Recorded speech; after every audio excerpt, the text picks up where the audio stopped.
A service of KIBMradio.com, the Internet's home for an all old-time radio.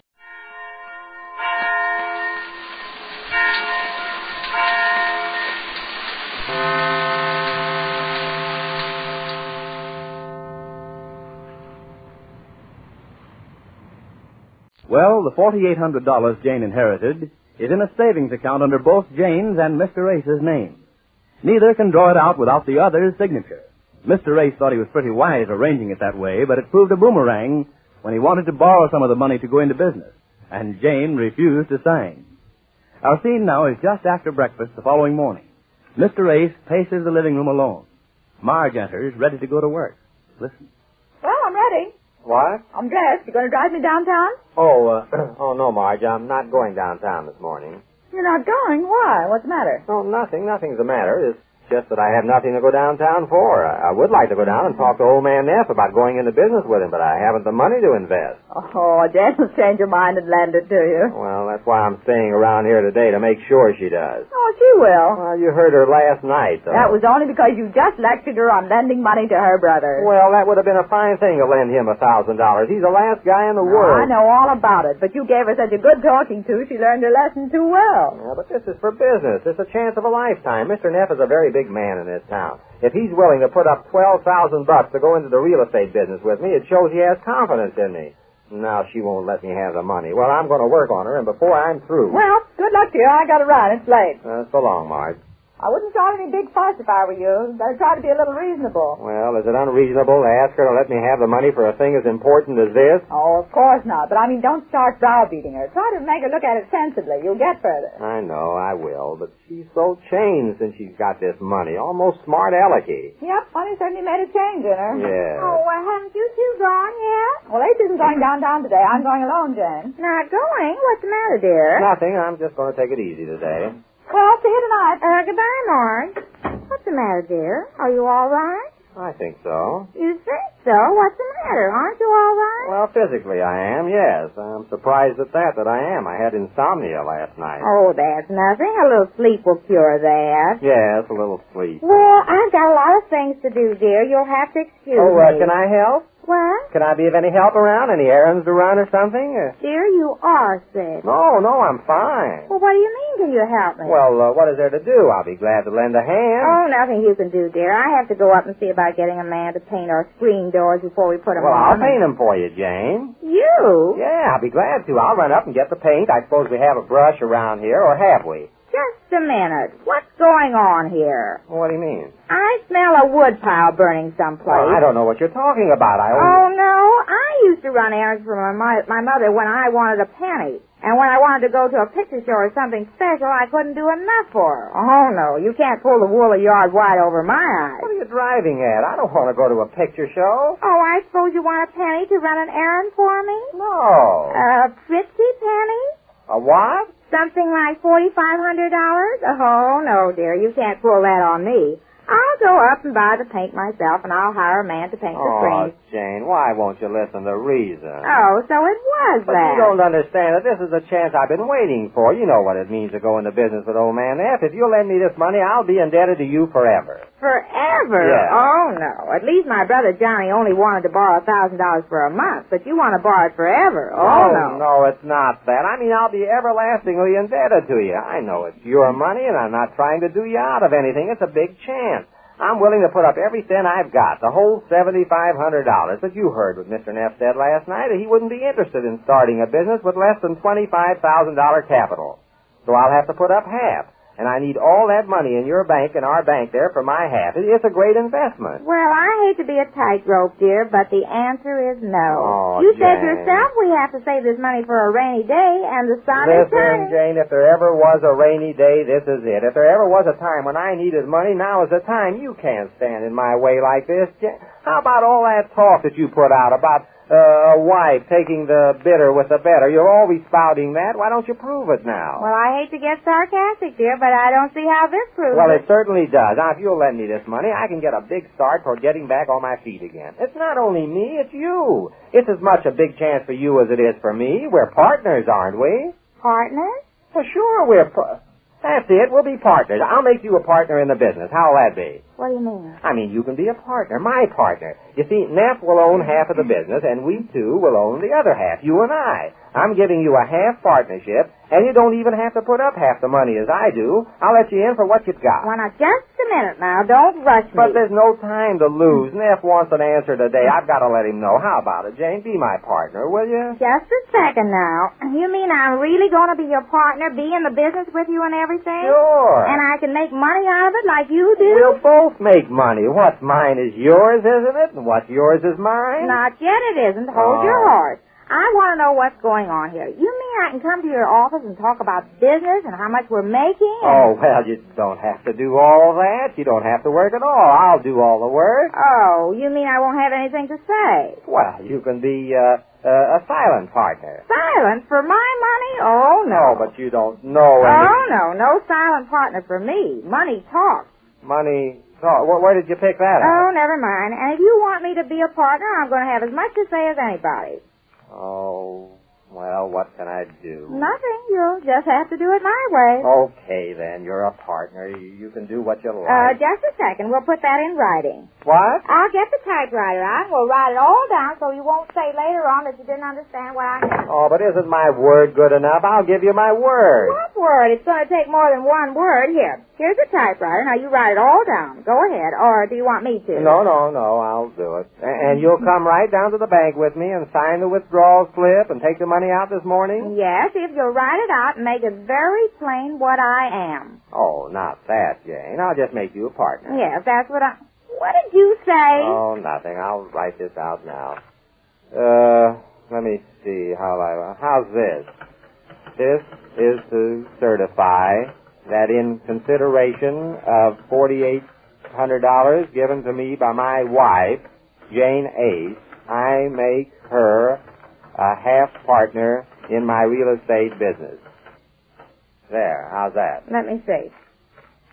This is to certify that in consideration of $4,800 given to me by my wife, Jane Ace, I make her a half partner in my real estate business. Is that all right? Put in party of the second part. Party of the... where? Somewhere. Just get it in there. Oh, I don't know where... Well, how about here?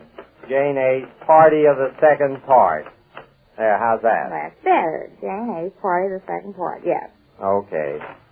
Now, well, if you'll sign this. All right. Yes, sign it. Here's my fountain pen. Just sign it right down there and we'll call it a deal. Where? Right down there anyway. Just sign Jane Ace. All right. Wait a minute. Why am I signing this? Oh, trying to pull a fast one, huh? Oh, I'm not trying to pull any... Oh, you're the one who has to sign it. You're the one that's promising to do something. Oh, yes. I never thought of that. Never thought of it. Well, it's a good thing I'm going to be your partner if that's the way you do business. Now, go ahead and sign it. Yes, I'll sign it. There you are. Well, now, that's better. Now, give me that. Well, I'll keep it for you. No, thank you. I'll keep it. Well, all right. Now, if you'll hurry and get dressed, we can go down to the bank and get the money. All right, I'm almost ready. I was going up the corner anyhow. I'll just change my shoes. Okay. Make it snappy, will you, Jane? I want to see Neff as soon as I can. I will. What a job that was. Oh, now what? Just a second. Oh, Mr. Neff. Well, I was on my way to town. I thought I'd drop by to see if you'd made up your mind. Well, come in, Mr. Neff. Yes, I have. It looks like we're in business. Oh, then you raised the money? Oh, yes, I've got the money. I'd like to know where you got it. Where I got... Well, I've got it. If we're going into business, I think I have a right to know just what's going on. Last night you said you had only $7,500 to invest. Where'd you get the extra money? Well, you see, Mr. Neff, a couple of weeks ago, Mrs. Ace inherited a little money from her aunt. Mrs. Ace? Yes. She was the favorite niece of this little lady, and then she passed on. She left Mrs. Ace a little legacy. Then you borrowed the money from your wife, is that it? Yes, there's nothing wrong in that, is there? No, not ordinarily, no. Not ordinarily? Well, what do you mean? Well, Mr. Ace, I don't have to beat around the bush with you. No. I never approved of a wife's meddling with her husband's business affairs. And in the case of your wife, well, I don't have to remind you of the trouble I've had with her in the past. What trouble? You remember as well as I do. No, I didn't do so well at all. If her lending you this money means that she's going to meddle in this business, You'd better call the whole thing Oh, off. no, now, wait, Mr. Neff. And that's the way it is. Well, now, wait. In the first place, I didn't say anything about her meddling in the business. I only said that she's lending me the money. If she lends you money, she'll want to have something to do with it. No, it's not exactly lending. She knows this is a big chance for me, and she's glad to do It it. certainly is a big chance for Oh, you. I know it, and she knows it, too. You don't have to worry about that. After all, I'm going to run the business. I think I have enough ability on my own. Well, I think you have, too. That's why I came to you with the proposition. But I've got to have it definitely understood that you and you alone run it. Of course. Well, if that's understood. Oh, of course. Now, you just go right ahead, Mr. Neff. I'll see you downtown. I just want her to understand that... She does. Don't worry about her. Now, don't waste your time here. I'm sure you've got a lot of things to do downtown. Suppose you go on and I'll drop in with the money around noon. Well... see you later then, huh? Okay. I'll have my lawyer then. We'll draw up the paper. Right. So long, Mr. I'm ready, dear. Oh, Jane. Well, Mr. Neff. Good morning, Mrs. Ace. I was just going. Yes, Mr. Neff has to get to his office. Oh, I'm sorry. Well, why don't you come over some evening then sometime, Mr. Neff, just for a visit? I never go visiting night. Well, I mean, after all, this isn't exactly visiting since we're going Well, see you later then, Mr. Neff. Yes, I'll have my lawyer there, and the paper's ready for you to sign. I've already signed. Oh, dear. So long, Mr. Neff.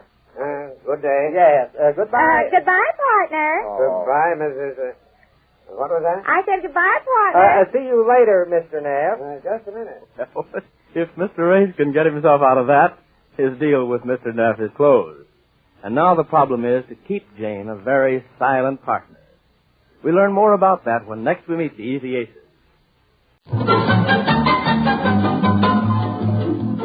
This is Nightline, your tie line to the world, and this is Walter O'Keefe. Tonight, a visit to worlds strangely different from ours, the world of the future, the world of X-1.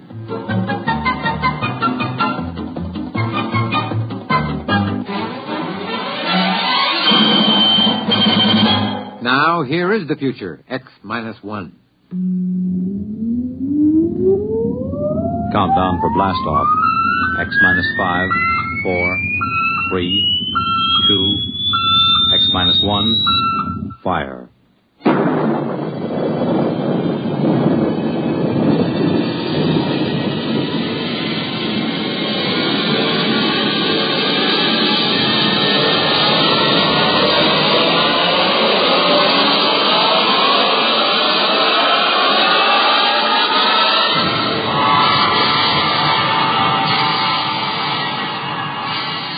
From the far horizons of the unknown come tales of new dimensions in time and space.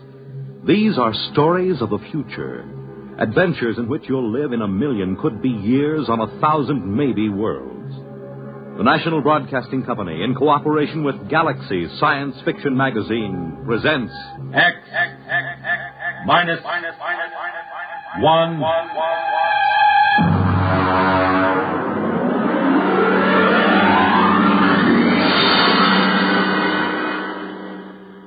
Tonight, The Coffin Cure by Alan Norse. But first, hear this. The scene of America's first Thanksgiving celebration. The top Big Ten football game of the day. One of the most unusual excursions on which a radio audience has ever been taken. These are just a few highlights of the weekend Monitor has planned for you. To help set the mood for the coming Thanksgiving holiday, Monitor takes you on a visit to the banks of the James River at Berkeley Plantation, Virginia. The scene of America's first Thanksgiving celebration more than 300 years ago. For sports fans, Monitor takes you to Michigan Stadium at Ann Arbor for the big Michigan-Ohio State football game. And for everybody, a most unusual listening experience as Monitor takes you behind the walls of Leavenworth Penitentiary. You'll learn of this famous prison's operation from Warden C.H. Looney. Sit down to lunch with its inmates. Learn from them how confinement behind prison walls affects a man. Learn of their opportunities for rehabilitation. There'll be celebrities, music, news, and sports. All on Monitor all weekend long, beginning Friday night over most of these NBC stations.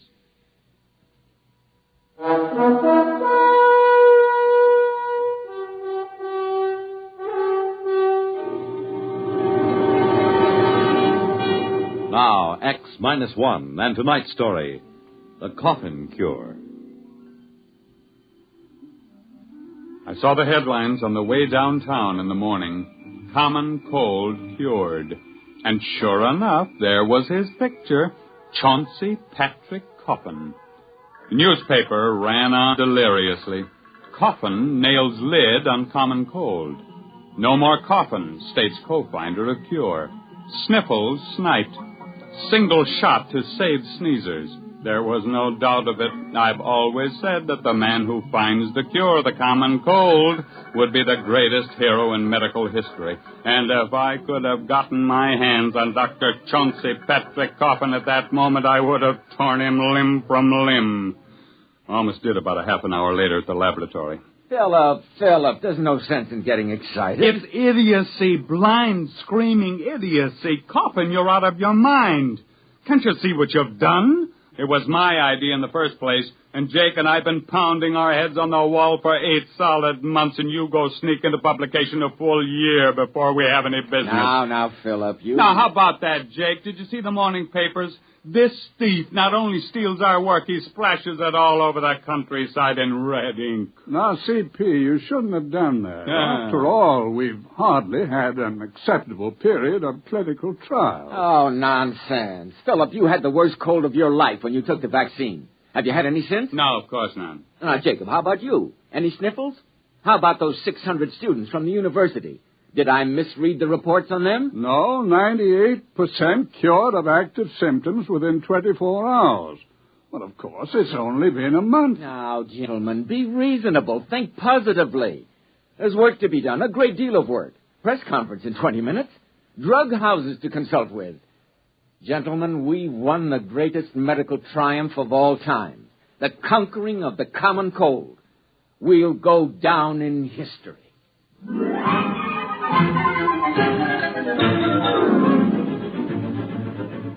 He was right on that point, at least. We did go down in history. Of course, it was the biggest story of the year. In medical circles, it was called the Coffin Multicentric Upper Respiratory Virus-Inhibiting Vaccine. Newspapers just called it the Coffin Cure. The men from the government bureaus came first, and then 17 pharmaceutical houses descended with production plans, cost estimates, colorful graphs. One laboratory promised a vaccine in 10 days. Another guaranteed it in a week. The first actually appeared in 3 weeks and 2 days to be soaked up in 2 hours by a thirsty sponge of cold, weary humanity. Express planes were dispatched to Europe, Asia, Africa with a precious cargo. 1 million needles pierced 1 million hides, and with a huge convulsive sneeze, mankind stepped forth into a new era. There were abstainers, of course, there always are. One of them, for example, my wife, Ellie. Now, Phil, you can talk all you want to. I don't want any cold shots. You've had this cold for 2 solid months now. There just isn't any sense to it. I don't want any cold shots. But why not? Just one little needle. You hardly feel it. You know I don't like needles. Oh, Ellie. Oh, why don't you leave me alone? Go take your nasty old needles and stick them in people that want them.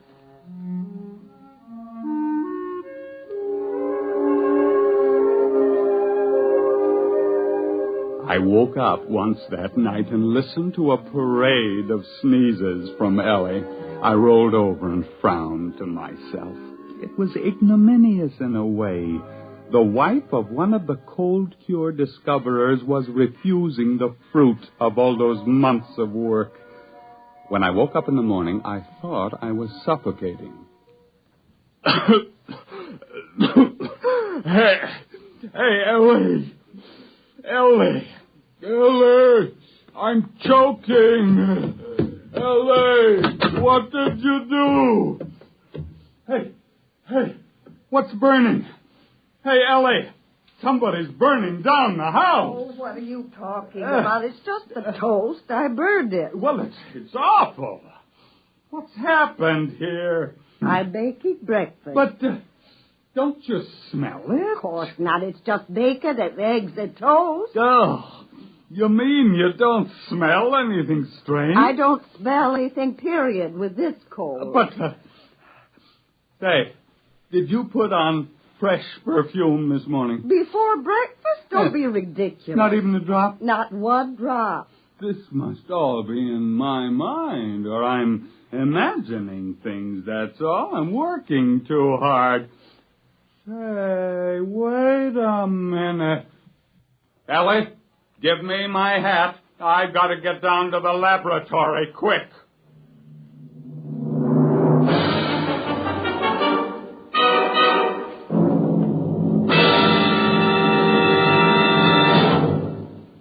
You're listening to The Coffin Cure, tonight's attraction on X-1. 11 million victims, adults and children alike, beg you to break the grip of the crippler, arthritis. Advances in medical science have made possible the cure of many diseases, but further research is necessary to break this grip, to find the cause and the cure for man's oldest, most crippling disease. Let's give arthritics a chance. Help relieve their suffering now, and help find the cure that will end this terrible disease for all time. Your contributions will support a double-barreled attack on arthritis, a fight in which more research and better treatment are brought to bear on one of the great menaces to our nation's health. Please join the campaign to destroy arthritis, to break the grip of the crippler. You can do your part. Please give to your local arthritis fund.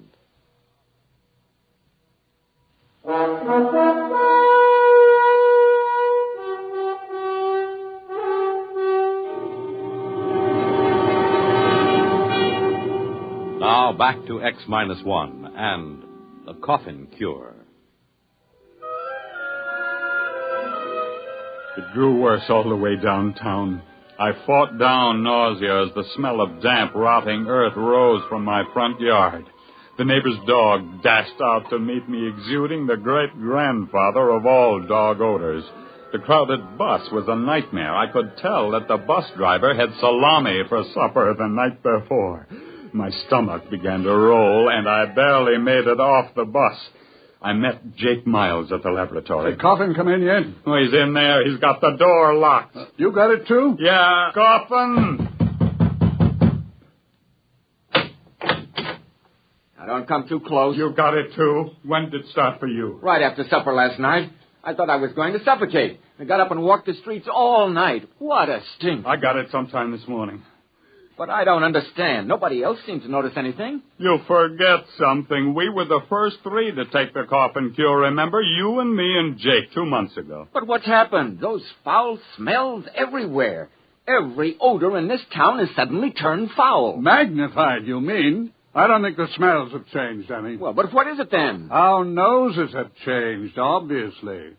Look at our experimental dogs. They never had colds, and they practically lived by their noses. Other animals all depended on their sense of smell for survival. They don't get colds either. The multicentric virus hits primates only, and it reaches the fullest power in man alone. But I don't get it. Why should it smell this way? I haven't had a cold in ages. Of course not. That's just the point. Look, why do we have any sense of smell at all? Because we have tiny nerve endings in the mucous membranes of our noses and throats. But we've always had the virus living there. Cold or no cold, it's always been there, except now, after the Coffin Cure. We got rid of the virus, remember? And now, for the first time, those nerve endings in our noses are just beginning to function. You mean you think it'll get worse? And worse, and still worse. Now, we're all in this together, Phil. It was your idea in the first place. You said so yourself. You can't leave me now. You can't. You can. You better answer your phone. Hello. I'm busy, and I can't see anyone, and I can't... What? Oh. What is it? There's a line of students outside the building. They're waiting to see me. Oh, Jake, Phil, they'll hang me. You've got to help me. Send down to the freezer and get all the live cold virus we can find. Get us some inoculated monkeys and a few dozen dogs. But you've got to help me. You've got to help me. And stop sniveling. You're the big publicity man around here. You're going to handle the screaming masses, whether you like it or not. We've got to find out how to catch the common cold again. Therefore, you have to die trying.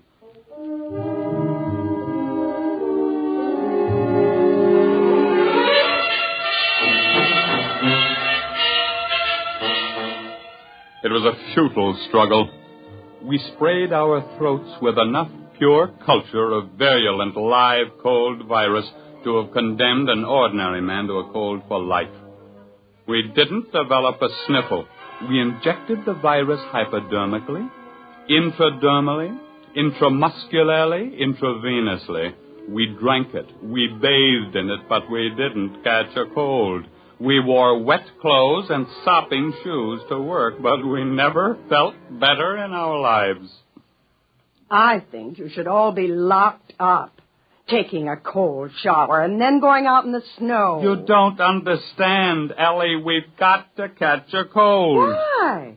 Suppose you don't. What's going to happen? We had 300 students march on the laboratory today. The smells were driving them crazy. They couldn't even bear to be close to their best friends. Mm-hmm. Tomorrow, we'll have them back and 300 more. And what's going to happen when 15 million people find their noses suddenly turning on them? Ellie, we just did too good a job. We just can't catch cold. We just can't crack it. Those antibodies are just doing too good a job. Well, maybe you can find uncle bodies to take care of them. Oh, now, look, don't make bad jokes. I'm not making jokes. I don't care what you do.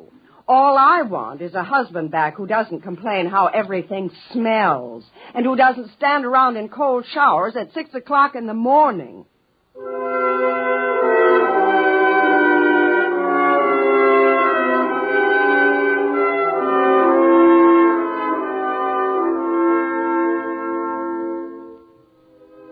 In the morning, Jake, Coffin, and I had a conference in the lab.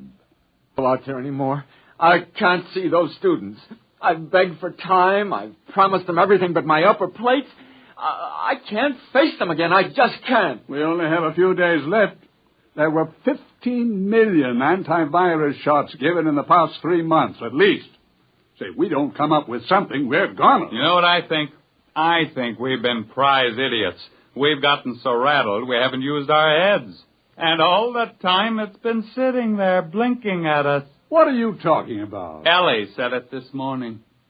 Uncle bodies. Oh, he's cracked. He snapped. No, I'm dead serious. How many of those students do you think you can corral to help us?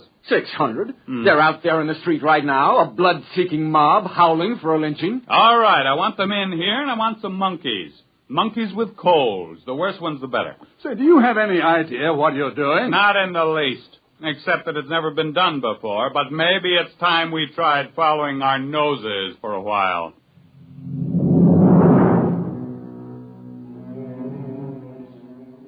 The tidal wave began to break 2 days later.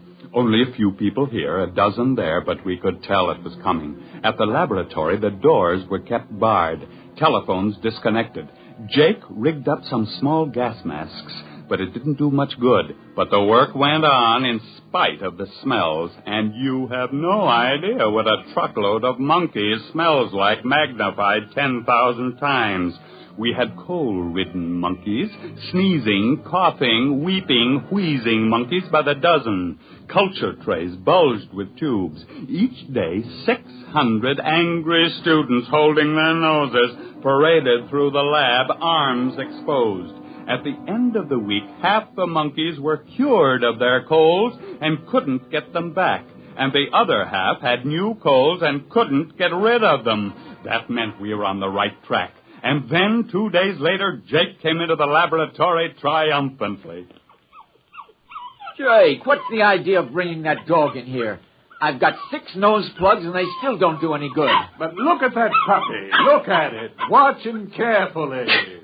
You hear? He sneezed. He's got a cold. That's the first dog in history that ever got a cold. And we've won.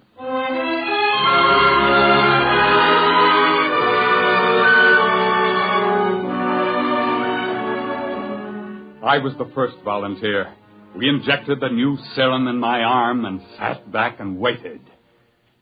We were still waiting 3 days later. Well, it was a great idea. It just didn't work, that's all. Where's Coffin? He collapsed 3 days ago. He kept having anxiety dreams about hanging. Well, I suppose we'd better just face it. Nice knowing you, Jake. Pity it had to end this way. Well, it was a great try, old man. A great try. Ah, yes. We will be remembered by an infuriated world holding its nose in vain. Nothing like going down in a blaze of...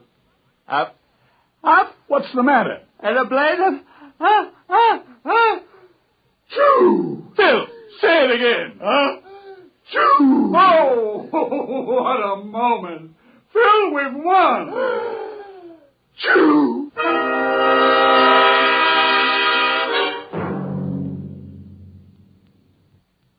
Now, just keep your feet in this warm bath, Phil, and drink plenty of hot lemon juice. You'll be all right. You see, it was your idea, the uncle bodies.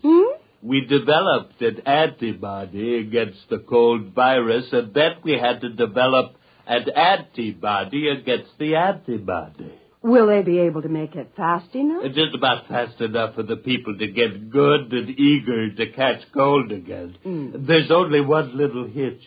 Hitch? The stuff we made does a real good job, just a little too good. I may be wrong, but I think I've got this cold for keeps. Unless I can find an antibody against the antibody against the antibody.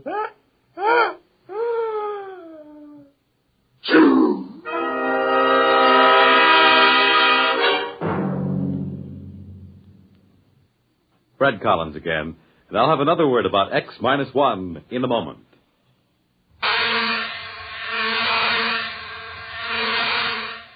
Is your head buzzing with the feverish, stuffed-up feeling of a cold? Here's how to get relief. Every second someone takes it for the miseries of a cold. Bromoquinine brand cold tablets. You have just heard X-1, presented by the National Broadcasting Company in cooperation with Galaxy Science Fiction Magazine, which this month features Galley Slave by Isaac Asimov. The 3 laws of positronic robots made it impossible to kill a human. But there was a loophole: murdering a man after his death. Read it in Galaxy Magazine on your newsstand today. X-1 has brought you The Coffin Cure, a story written by Alan Norse and adapted for radio by Ernest Kenoy. Featured in our cast were Raymond Edward Johnson as Phil, Joseph Bell as Coffin, Harvey Hayes as Jacob, and Betty Kane as Ellie. Your announcer, Fred Collins. X-1 was an NBC Radio Network production.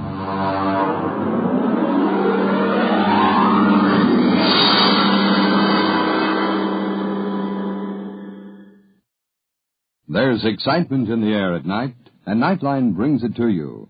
Hear Nightline with Walter O'Keefe, next on most of these NBC stations.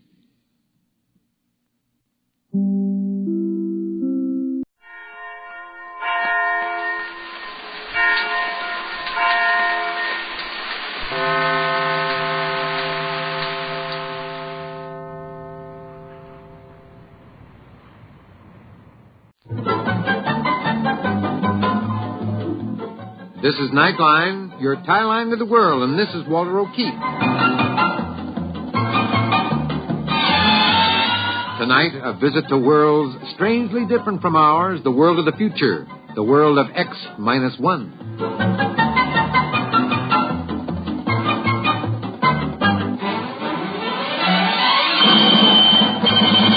Now, here is the future, X-1. Countdown for blast-off. X-5, 4, 3, 2, X-1, fire.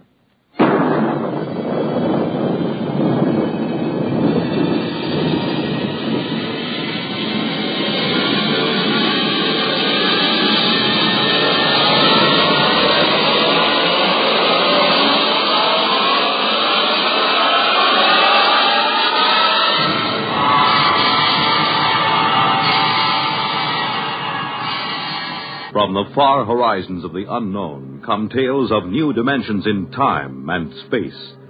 These are stories of the future, Adventures in which you'll live in 1,000,000 could-be years on 1,000 maybe worlds.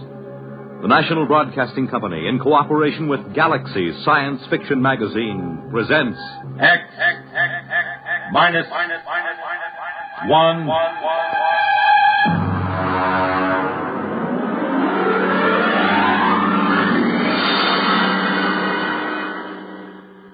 Tonight, Shock Troop.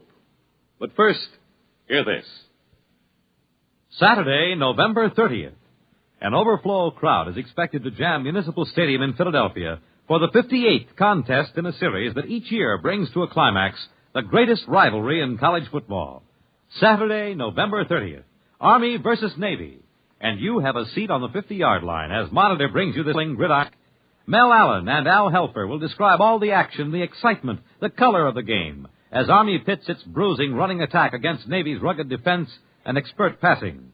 You and your family won't want to miss the big Army-Navy football game Saturday, November 30th on Monitor. And you'll want to stay with Monitor for a weekend of sparkling and diversified entertainment. Celebrities, music, features, news, and sports. They're all on Monitor all weekend long. So start your weekend right with Monitor on Friday night and stay with Monitor all weekend long over most of these same NBC radio stations.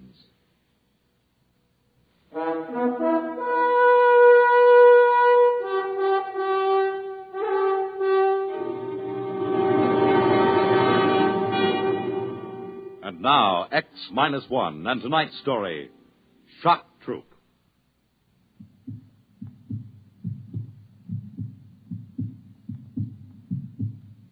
In all his 7 major campaigns, Commander Zerem Lassen had never faced anything like this.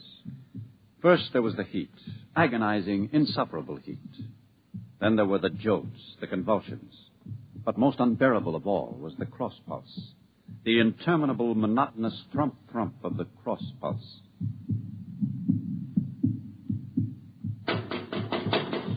Come in. Hello, Perrock. Close the bulkhead. This heat's driving me mad. Zerium, I think we ought to abandon this project. Abandon? As chief psychotechnician, I recommend it. Oh? On what do you base this? This macroorganism is unlike anything we've ever tried to colonize before. It's much too complicated. Complicated? Perrock, I have colonized life forms on 7 other worlds, and each time I've been advised to turn back. I know your record, Zerine, but this creature is different. How? Well, for one thing, it has a highly organized psychoelectric system. The shock waves are fantastic. I've already lost 3 technicians. These are shock troops. They know the risk. And for another Perrock, thing... you're a fine scientist, but you're no leader of troops. This creature we've invaded will be subdued and brought under positive permanent control. We will achieve thermobiological conditioning to reduce the heat. We will achieve damping to muffle the crossbeat. And we will establish neuromuscular controls. And we will do all these things because I say we will. Now come along. We'll inspect the tunnels. Ready? Yes. I'll open the bulkhead.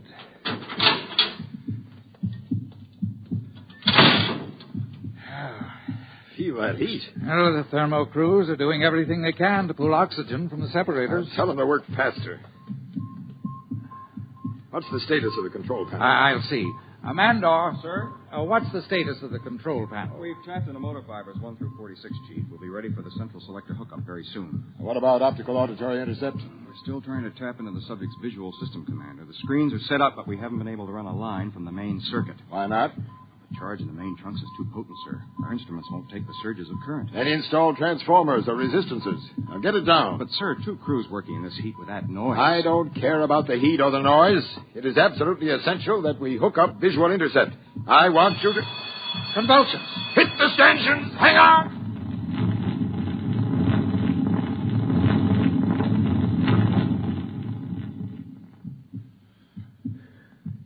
It's passed. I've never seen them quite this bad. What do you suppose causes them? I don't know. I suspect they're reflex actions. Sir? What? Do you suppose this creature knows we're inside it?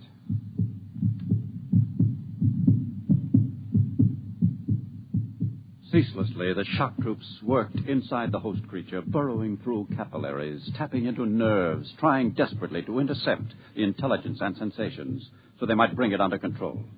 Oxygen was pulled from the separators to cool the tunnels where Commander Lassen's troops worked. Yes?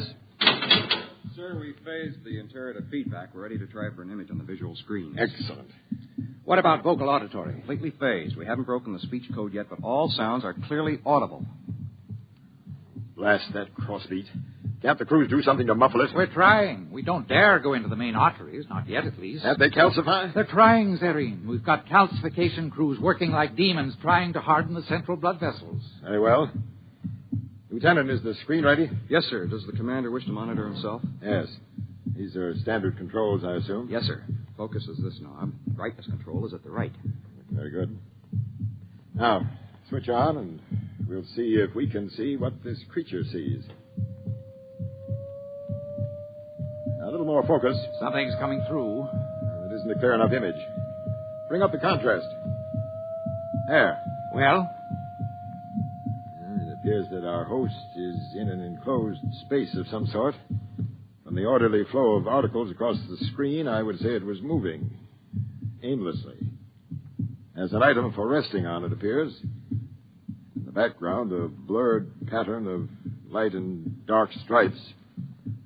Now, let's hear the auditory reception. May as well get the decoding section working on it. I'll switch it on, sir. The creature doesn't seem to be vocalizing.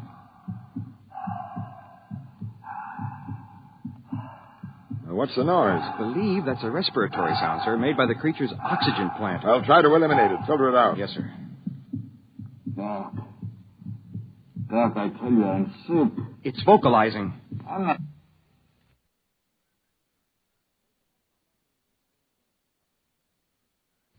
I'm trying to pull anything, Doc. There's something wrong inside me. Honest. Doc, please. Try to break down the pattern. I want to know what the creature is communicating. Yes, sir. Well, Carrock, do you still think we should turn back? We've tapped into the creature's communication system, Zerim. I think controlling it is going to be another matter.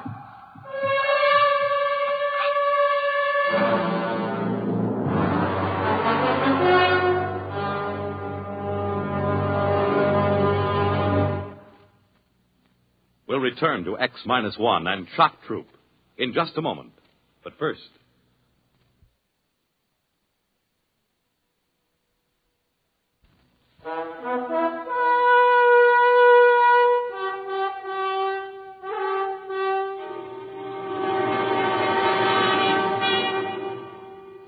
Now back to X-1 and Shock Troop.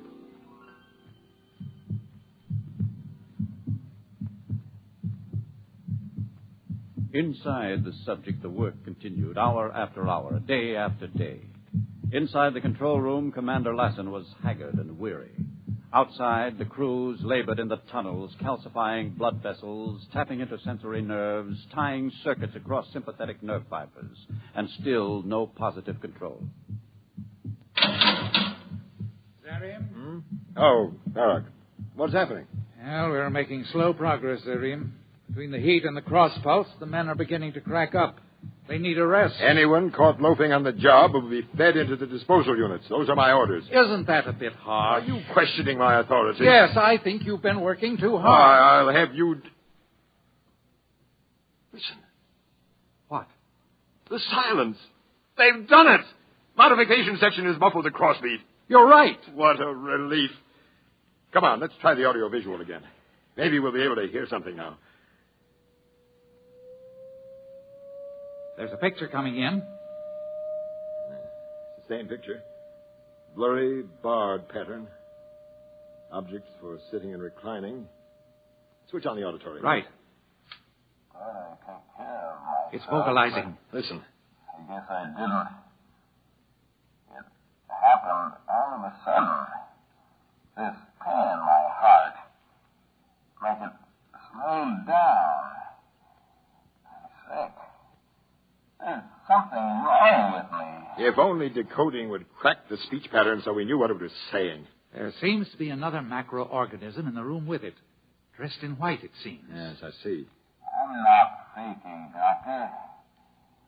You gotta do something. I want the speech pattern given number one priority. No time for... That's condition red. Commander, a vein is ruptured in Tunnel C. There's a leukocyte breakthrough. Get the guns. I want a coagulant crew in there at once. There are hundreds of the monsters, Commander. Shall we seal off the tunnel? And lose weeks of calcifying? Come on, we'll try to coagulate.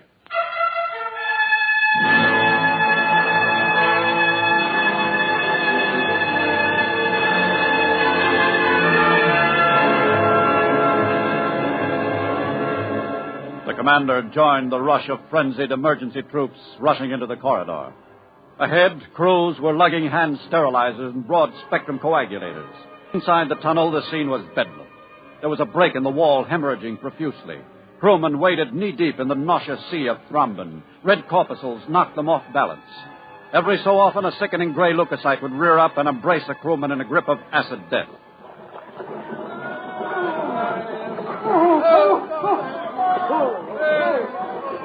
We'll have to retreat. The thrombin's rising. Lieutenant, give the order to fall back and seal off the tunnel. Yes, sir. Fall back! Seal the tube! Fall back!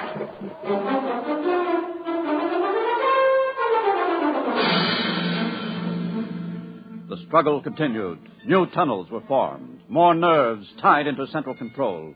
Veins and arteries calcified. The heat reduced to a livable temperature.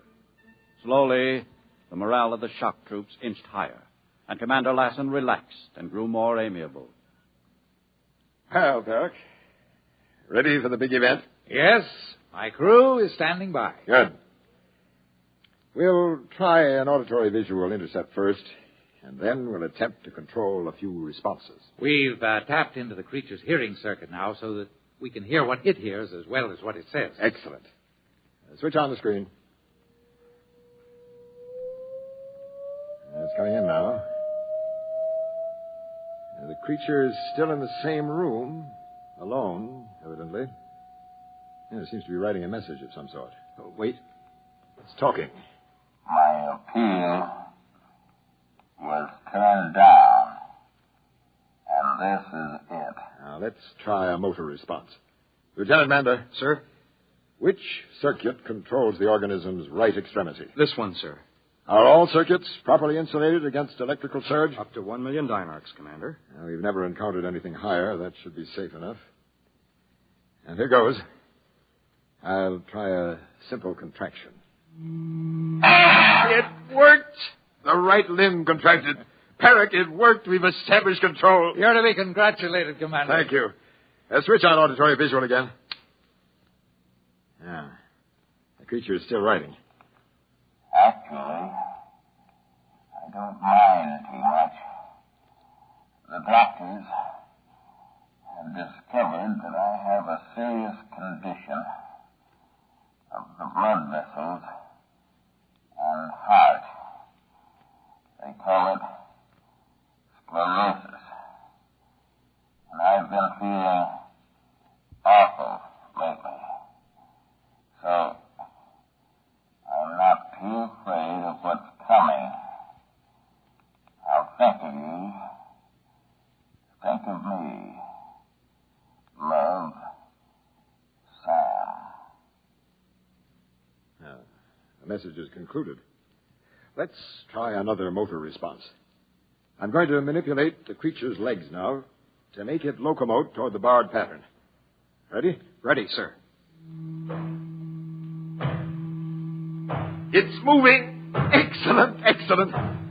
Perrick, have the crews clean up the remaining circuits. Make absolutely certain that the electrical hazard is reduced to a minimum. I can't afford to lose any more troops. Now, what about the speech code? Decoding thinks they may break it any moment now. I'll keep them working. Give the troops extra rations and pay and commend them for a good job. If all goes well, we'll send for colonists within a week.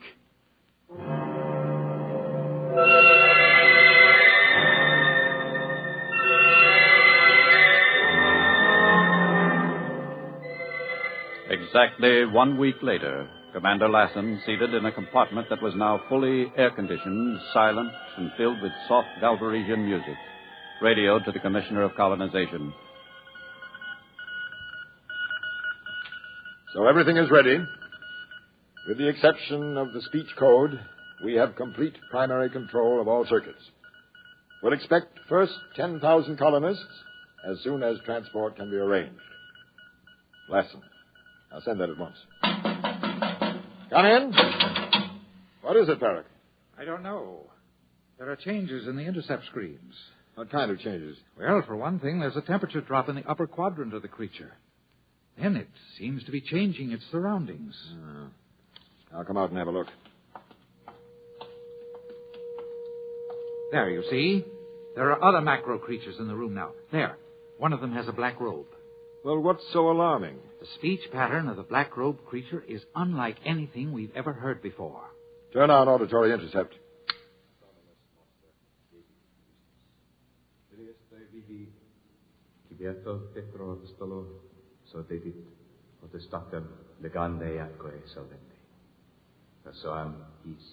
Strange. Look at the temperature drop up there. Let me try touching the creature's cranial region.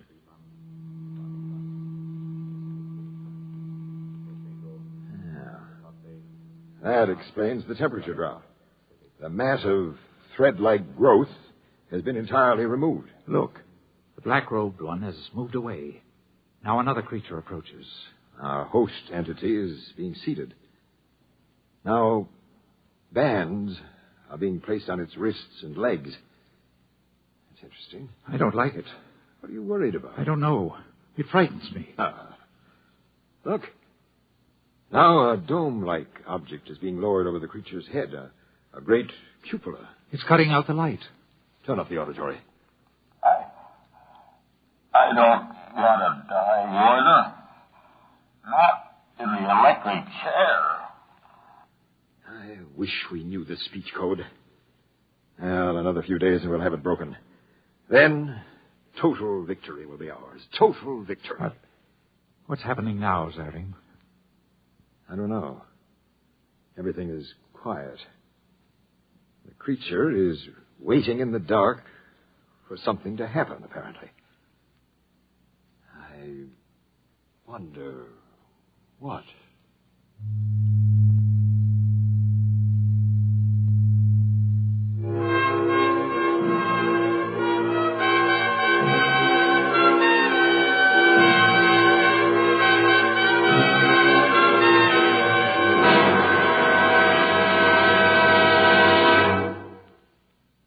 Fred Collins again.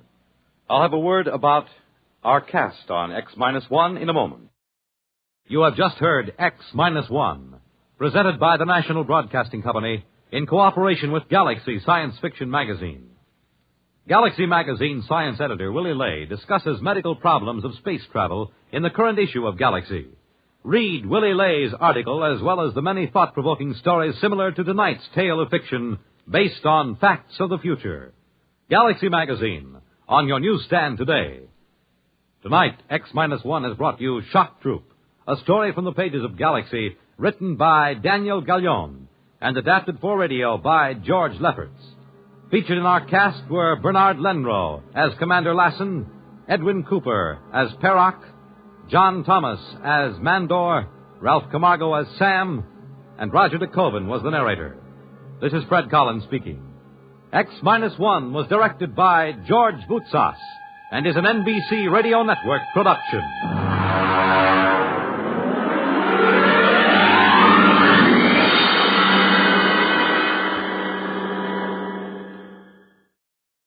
Walter O'Keefe is your guide to new worlds of nighttime entertainment on Nightline, tonight over most of these NBC radio stations.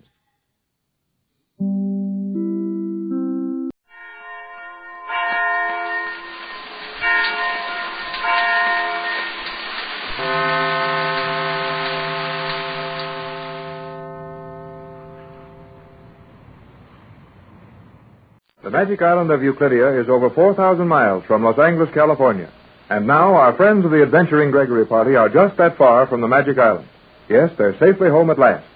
However, as well as we've learned to know Mrs. Gregory, her daughter Joan, Jerry Hall, and Captain Bradford, it doesn't seem likely that they'll stay safely at home very long. In fact, as we pick up the story now at Mrs. Gregory's mansion in Los Angeles, plans are being discussed which haven't anything to do with staying home and being safe. Captain Bradford, Mrs. Gregory, and Joan are talking in the library while waiting for Jerry to join them. But, Mother, why must we hurry about our plans to return to Euclidia? Because, Joan, dear, the Euclideans are hurrying with whatever plans they're making about us. I will concede that. And another thing, Joan, which is not as apparent to you as it is to us. Something has to be done about that island, and done quickly, or it'll be too late. Too late for what, Captain Bradford? Too late to prevent those scientists bringing all their inventions to this country and doing as they please. And would that be such a terrible thing? Yes, Joan, it would. But, Mother, I know what you're going to say. The Euclideans know far more than we do, and they would help the world with all their marvelous discoveries. Precisely, and that is true. Granted that they could introduce a culture, an advanced education which the world needs badly, I still feel that their methods in bringing this education to us might be a little too drastic for a majority of the population. You do not want to see your people educated, Captain? It isn't that, Joan. Of course it isn't. And let me remind you of one very vital thing you appear to have overlooked. There are a great many kinds of scientific education we can do nicely without. Now, for example, I think most people prefer sitting down to a good meal, to one of those concentrated food tablets we had on board the submarine. Yet you admitted the concentrated food pellets provided adequate nourishment. Sure they did, Joan, and they certainly served their purpose, but that was an emergency. Exactly. And everything done on Euclidia is the same. Your airplanes can fly 1,000 miles an hour, but except for emergencies, no one has any reason to fly 1,000 miles an hour. Suppose another country would attempt to take over the control of this country. Would you not like to have some 1,000-mile-an-hour planes then? Well, naturally, but that's another emergency. War isn't a continual state of affairs. What your mother is trying to explain to you is that too much knowledge, too much speed, too much perfection rob us of many of the leisurely, pleasant ways of living, which are, after all, the only pleasures in living. I must confess, I do not see it as you do. You will, dear, after you've seen and enjoyed more of the pleasures in our world. I should like that. But how am I to enjoy those pleasures if we are immediately going to organize an expedition and return to Euclidia? Jerry will be able to take you around and show you a great many things, Joan. And even though you know far more than any of your instructors will be able to tell you, I want you to attend school. School? I am to be taught to read and write when I have known that since I was 3 years old? Not quite that bad, Joan. Jerry has another year of high school to complete, and your mother and I thought it would be nice if you went with Jerry. I'm sure we could arrange to have you admitted. High school? What is a high school? Well, I think you'd better form your own conclusions about that. At any rate, you will remain here in school. I'll have a housekeeper and guardian look after your interests while Tex and I are gone. You and the captain are going where? Back to Euclidia. We've got to take charge of that place, Joan. Put those scientists under some sort of regulation where their discoveries can be used only for good and protect the world against any wild ideas they might have. But you would not go back there without Jerry and me. Yes, Joan, dear. You and Jerry must stay here. Why should we stay here? Oh, many reasons. Your safety, for one. But what of your safety? Oh, I'll be safe enough.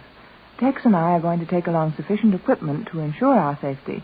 And we'll turn the tables on Euclidia this time. Yes, don't worry about us, Joan. We'll be as safe as we would be right here at home. You are very definite about that. Why, of course, Joan. We'll be perfectly safe. Then why would not I be safe with you? What? If you will be safe, why would I not be safe with you? Yes, of course. I think if you'll excuse me, Pat, I'll run along. Oh, no, you'll do nothing of the kind. Sit right down here and help me get out of this. You will not be able to extricate yourselves so easily. The fact remains that if you will be safe on a trip to Euclidia, I will be equally safe. Well, there's a certain amount of risk connected with any such expedition. And we feel that you and Jerry will be safer at home. Would you not be safer at home? Why, yes, I suppose we would. Then I do not want you to go. You what? I do not want Mother to go if she will be in danger. But, Joan, I am your mother, and I will say what we will and will not do. That I do not like about your world. Older people are always allowed to do as they please, even if they are wrong, while younger ones are forbidden to do the things that are quite safe, proper, and harmless. Well, now, Joan, you're getting into the oldest discussion known to modern parents and teachers. No one has ever settled it to anyone's satisfaction yet. I realize that your training on that strange island has given you a great many ideas which do not fit in any too well with the conditions as you'll find them here. But I think I can explain why parents are allowed to give orders to their children and why children should obey. I will be very glad to hear your reason, Mother.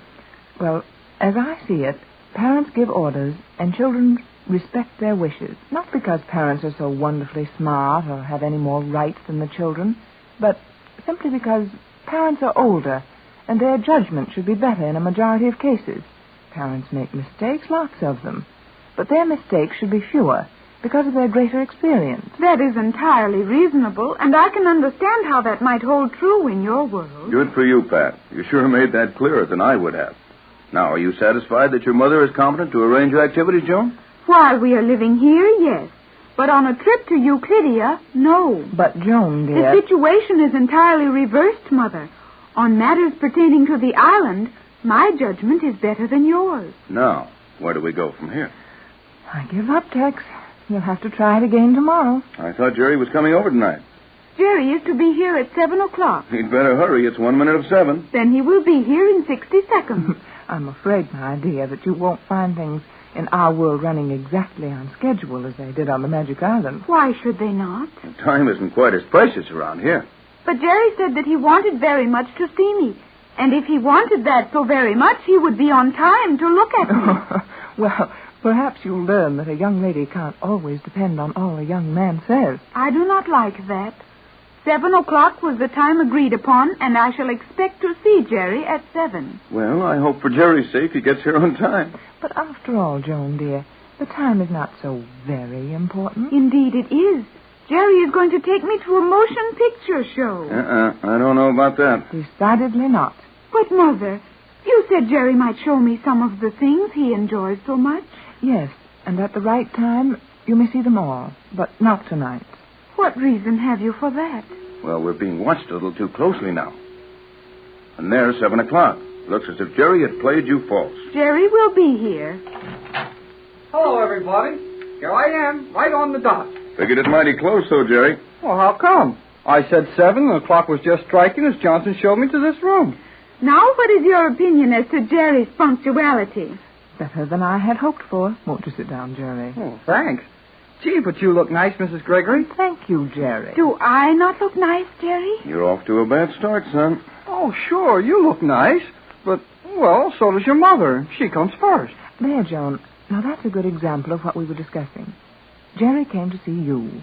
We all know his interest is more in you than the rest of us. Yet he addressed me first, simply because I'm older. No, I didn't. I said it because you look nice. I couldn't see anything else. Jerry. Go right ahead along those lines, boy, and Joan will ask Johnson to throw you out. Well, gee, you know what I mean. Oh, of course, Jerry. Now, you two forget your eternal quarreling for a few minutes and listen to what Tex and I have to say. Oh, sure, Mrs. Gregory. But we got to go pretty quick, or it's going to make it too late to go to a show. We are not going to a show. Huh?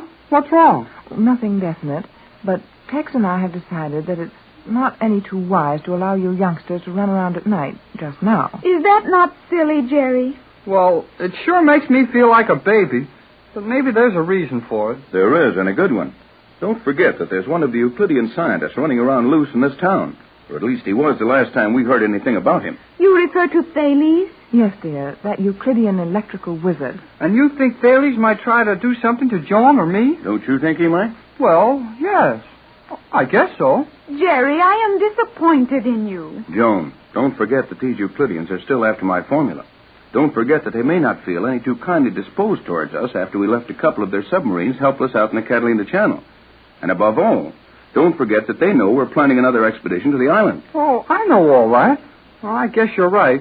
We ought to stick pretty close together until this thing is over with. If the danger is as great as that, why was it not dangerous for Jerry to come over here tonight alone? Well, it was dangerous, Joan, and I should have thought of that during the day. Well, you're here now, Jerry, and we'll see that you get home all right. But in the meantime, suppose we do a little planning. About what? Our return to Euclidia. You and Joan might have a lot of ideas that would prove helpful to us. Yeah, and this time we'll know a lot more about what we're running into, won't we? Jerry? Yes, Mrs. Gregory? Well, I know this isn't going to be pleasant news to you, or at least you'll think it isn't. But you won't be going with us when we return to the island. Huh? I mean, what? That is what Mother and the Captain have told me, Jerry. You and I are not to be allowed to accompany them on their trip to Euclidia. But, gee, why not? Too dangerous, Jerry, and you should be in school. Oh, but it's just as dangerous for you folks. That was my argument. Joan will remain here, and you may spend as much time with her as your studies will permit, Jerry. But even here, you must be very careful. Remember that there is at least one Euclidean in California, and he might decide to strike at you and Joan after we're gone. Well, you bet he might. And that's why I think Joan and I'd be a lot safer if we were with you. Now, Jerry... Yes, Mother, Jerry is quite correct. It would be most unwise to leave us here. Nevertheless, we're going to do just that. But what if somebody kidnaps Joan while you're gone? That's your job, Jerry, to see that nothing of the sort happens. That is not fair to Jerry. It is entirely too much of a responsibility for one so young. Huh? Hey, how old do you think you are? I know that I am right. It is not wise for us to remain here. Well, we'll be the judges of that, Joan. Well, Mrs. Gregory, I'm not trying to be rude, and I know that you're trying to do what you think is best for Joan and me. But we could be a lot of good to you. And if you leave us behind, well, we'll get a boat of our own and come down there anyway. Steady, Jerry. Jerry is correct. He does not mean to be disrespectful to either of you. But our place is with your expedition. And with your permission, or without it, we will return to Euclidia. Joan, dear, do you realize what you're saying? Oh, sure she does, Mrs. Gregory. We'll do anything you say. And we don't mean to be arguing with older people. But I'm going back to that magic island if I have to walk back.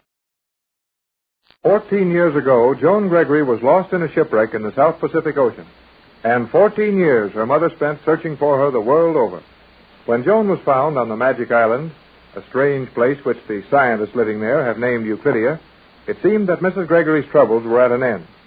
Now, however, we find that this is not the case, as the island of Euclidia contains so many powerful and unusual scientific devices and discoveries that it must be captured and its knowledge turned over to the world at large. Mrs. Gregory and Captain Bradford have decided to return to the island and take it over, using the captain's formula for the universal solvent as a weapon. Jerry and Joan are not to be taken along, and we'll see what Jerry and Joan think of that idea as we find them sitting on a bench on the corner of Hollywood and Vine in Hollywood. Well, Joan, what do you think of it? What do I think of what? Oh, Hollywood. It is very nice. Is that all? What did you expect me to say? Oh, that it was swell and the greatest place you ever saw, and all that kind of talk. I could not well say that, Jerry. Well, why not? How could I compare Hollywood with other places when it is the only place, except for Euclidia, that I have ever seen? Yeah, I guess that's right. Of course it is right. Well, even if you can't tell whether it's better than any other place, you know if you like it or not, don't you? I have said I liked it very much. Yeah, you sound like it. Jerry, you are a very strange person. Huh? You expect everyone to become wildly enthusiastic about anything you show them. Perhaps I am not as greatly impressed as you would wish. Well, you ought to be. Look at all the automobiles scooting around here. What about that? You didn't have any cars on Euclidia. We had no need for them. However, if the Euclideans were in charge of these passageways... Hey, wait a minute. These things are streets, not passageways. Very well, streets. If the Euclideans were in charge of these streets, there would be some semblance of order maintained. The manner in which various vehicles dash around each other is very poorly controlled. Okay. Nobody likes the traffic any better than you do, but nobody's been able to figure out how to handle it any other way. I believe I could suggest a plan. You could? Certainly. Well, if you can do that, you'll find the police will give you a medal. That does not sound correct. Why? What's wrong with that? A moment ago, you showed me a police officer arresting a man. Well, yeah, sure.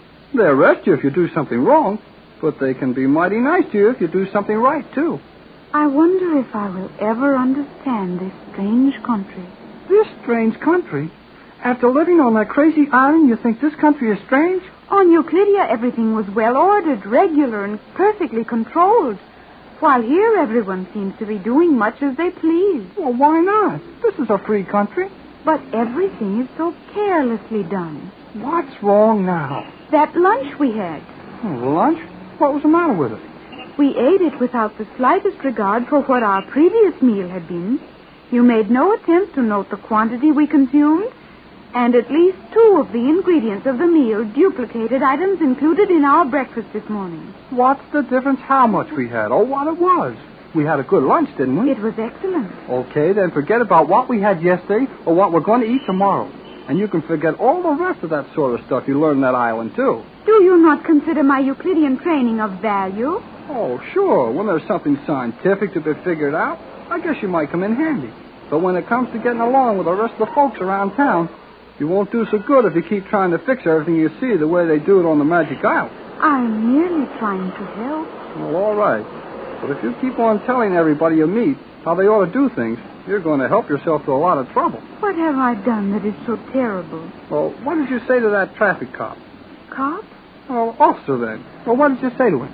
I merely tried to explain to him that his method of procedure was quite wrong. Yes, that's all you did. Just told the cop how to run a street corner. Jerry, you must admit there was logic in my contention.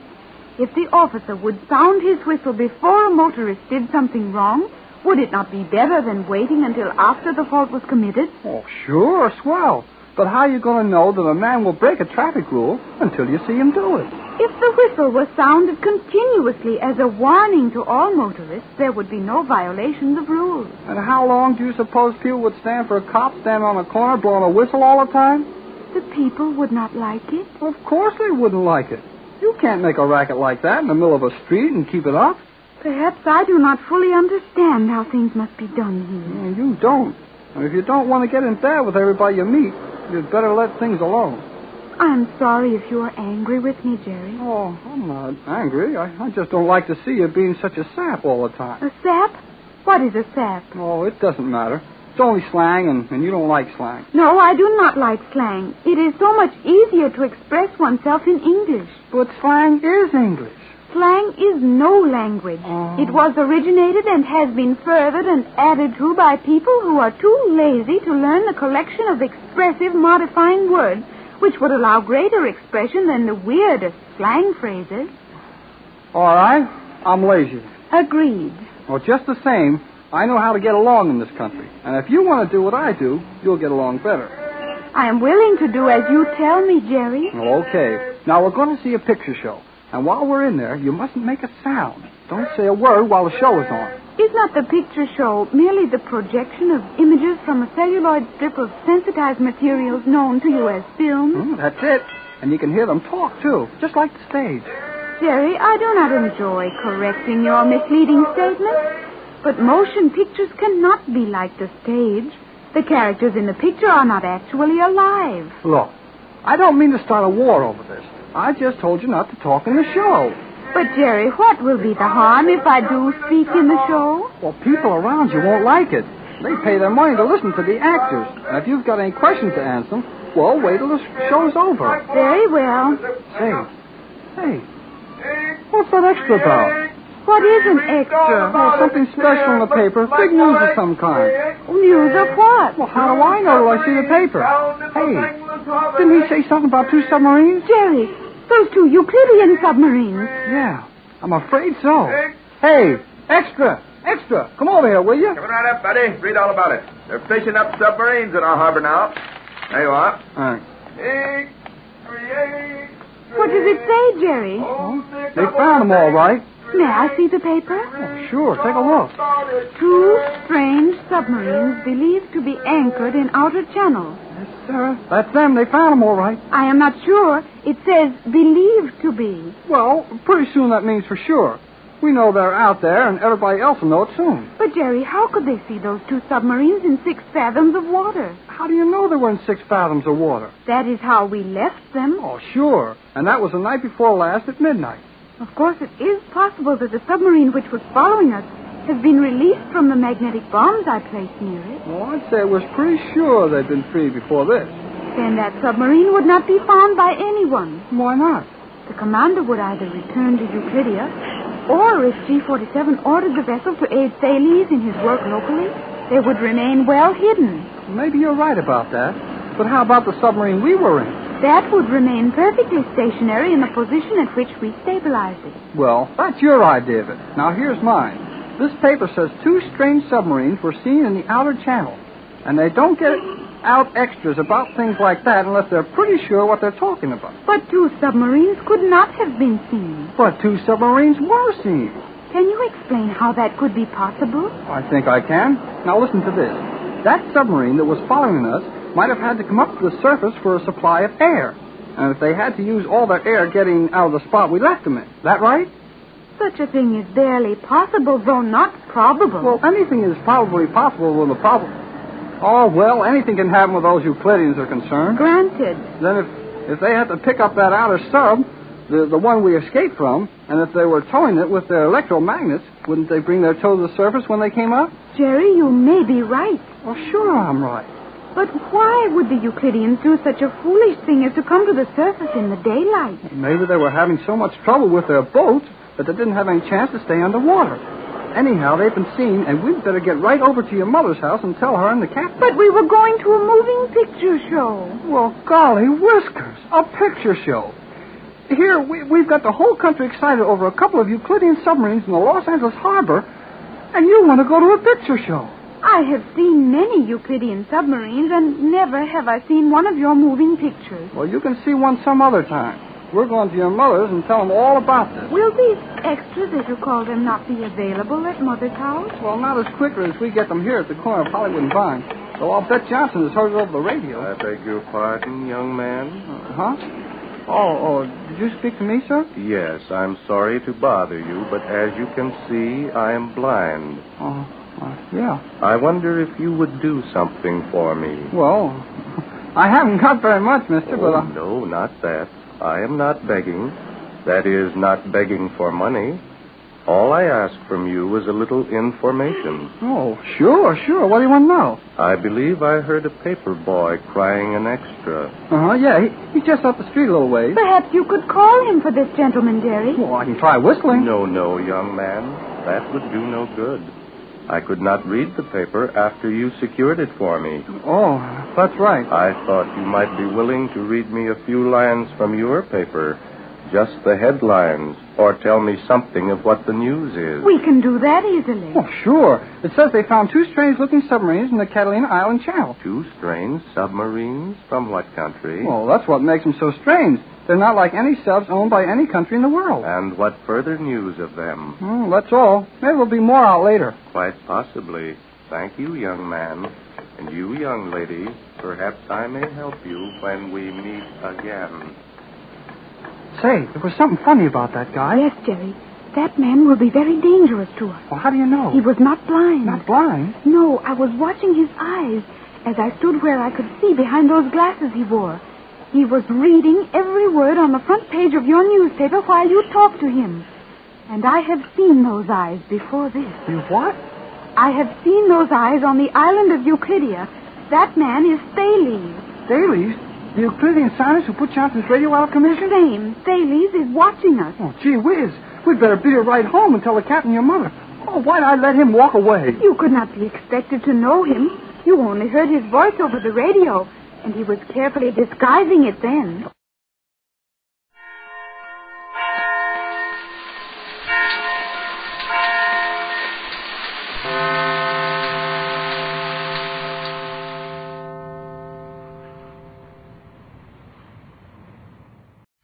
Buck Rogers in the 25th century.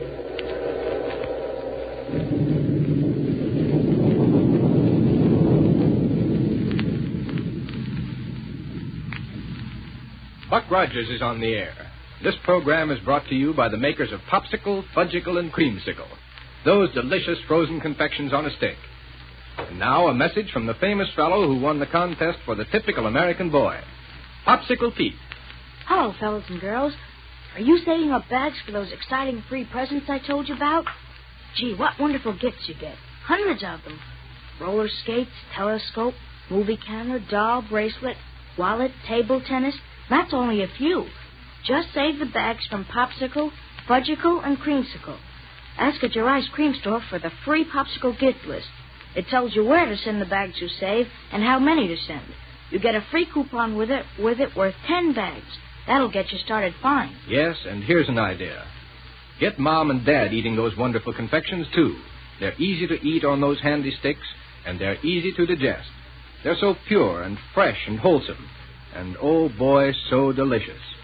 You'll get their bags, too, for those marvelous gifts. Popsicle, fudgicle, and creamsicle are biggest for a nickel. Don't forget that.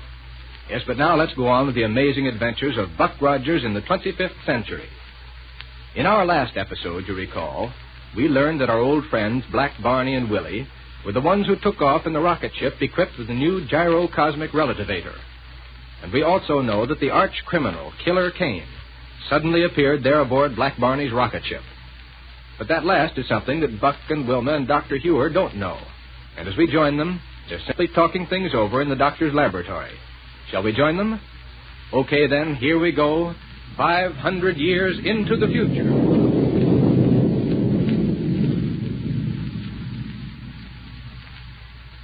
Well, Buck, Wilma? Yes, Doctor? At least we know that our rocket plane is in good hands. Yes, and that the new gyrocosmic relativator works all right. Yes, Barney said when he radioed that he took off at full speed, and that he didn't even feel the pull of acceleration. Well, as long as he's bringing the plane right down again, hadn't we better go over to the spaceport to meet him? Not much point in going over right away, is there? Huh? It took him some time to fly out to wherever he is, and he won't be able to get back any faster. Yes, was right. And we can put in good time right here in my laboratory, finding out what was taken by whoever ransacked it. Yeah. Well, whoever broke in couldn't have been here very long. What makes you think that, Buck? Well, for one thing, there doesn't seem to have been much damage done. A few drawers pulled out on the desks and cabinets, and only a couple of scientific instruments moved from their usual places. Well, you know what that indicates. What, Doctor? Whoever broke in wanted one particular thing. Yeah. And didn't have to waste much time in looking for it. Come to think of it, Doctor, he couldn't have had very much time. It was only a few minutes after we arrived at the spaceport that the captain of the rocket police discovered this had happened. Exactly. Well, let's look carefully around and find out what, if anything, is missing. We can certainly be sure of one thing. What's that? This was done by Kane and Ardela. No one else would do such a thing. Yes, and of course they've just escaped from the municipal prison. Yes, sir. Don't you see what happened? The minute they got out, they realized they'd need equipment. And there was no more logical place for them to try to find it than right here in this laboratory. Only one of them was here, though, Wilma. How do you know? Well, Police Information Bureau said that when they made their break, Kane and Ardela separated. Uh-huh. And what's more, a private citizen saw just one person take off in a rocket roadster from the neighborhood of this laboratory. Buck, could he identify that person? No, sir, he was too far away. But he's absolutely sure there was only one. Maybe we aren't right after all. Huh? About it being Kane and Ardela. They usually stick pretty close together. And just getting out of prison would be all the more reason for doing so. Except that one of them might have come here to get something, while the other tried to lay hands on a rocket ship. Yes. Well, we're wasting time just standing around here talking about it. Let's look around and see if anything's missing. Buck. Yes, sir? Look through that chest there against the wall and make sure that my bound copies of the formula... All right, sir. Wait a minute. Yes, sir? The instrument devised by Professor Smith, the mad scientist. Huh? The instrument that subjugated people to his willpower when he used it on them. The psychic restriction ray. Yes. Why, it was right over there in that corner, back of where Wilma's standing. Well, it's not here now. Well, then we must look for it quickly. An instrument like that in the hands of a man like Kane... Don't I know it? Quick, open every cabinet and locker in the place. Right, okay, Doctor. With his mad desire for power, why, Kane would use that instrument on everybody he could lay his hands on. No sign of it yet? Not that I can see, Doctor. But there must be. Nothing over here, Doctor. Well, then suppose you look back in the stockroom, Buck. Perhaps I left the instrument in there. Yes, sir. Are you absolutely sure you had it here in your laboratory, Doctor? Yes, Wilma, absolutely sure. Well, Buck, is it in there? I'm afraid not, Doctor. Well, then, No, look here. sir. That's what he took, all right. Well, listen, what we've got to do. Our first thing is to report to the President that we're all ready to set out after Kane and Ardela. Which, of course, we'll do the minute Black Barney gets our rocket plane back here. Yes, and we'll need all the information we can get from the rocket police relative to their escape from the municipal prison. I'll take care of that, Doctor. And I'll radio the President's office. Good. We'll go out to the spaceport and meet Barney with our ship. But, Doctor, is that a good ship for chasing Kane and Ardela? No, Buck, no. We'll have the gyrocosmic relativator from it installed on a fast-fighting cruiser. Right. Wilma, the call letters for police information are 413. Okay, Buck. Calling X38. Wilma Deering calling Buck 413. Rogers calling X38. Calling X38. Wilma Deering. Buck Rogers calling X38.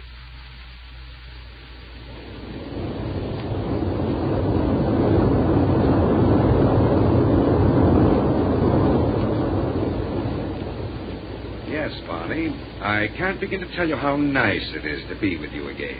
Say now, you listen here now to me, Killer Kane. And Willie. Yes, sir? Some time since I've seen you, too. Listen, Kane. What's your idea of stowing away on my rocket ship, huh? If you think you're going to get away with Stand it... back. But I tell you... Stand back. Yeah. Don't you know by this time that occasionally my trigger finger gets a bit nervous? And, Barney, a rocket pistol isn't very pleasant at this close range. Please, you wouldn't shoot Mr. Barney, would you? Of course not, Willie. Unless you were to make the serious mistake of trying to oppose me. Now, look here.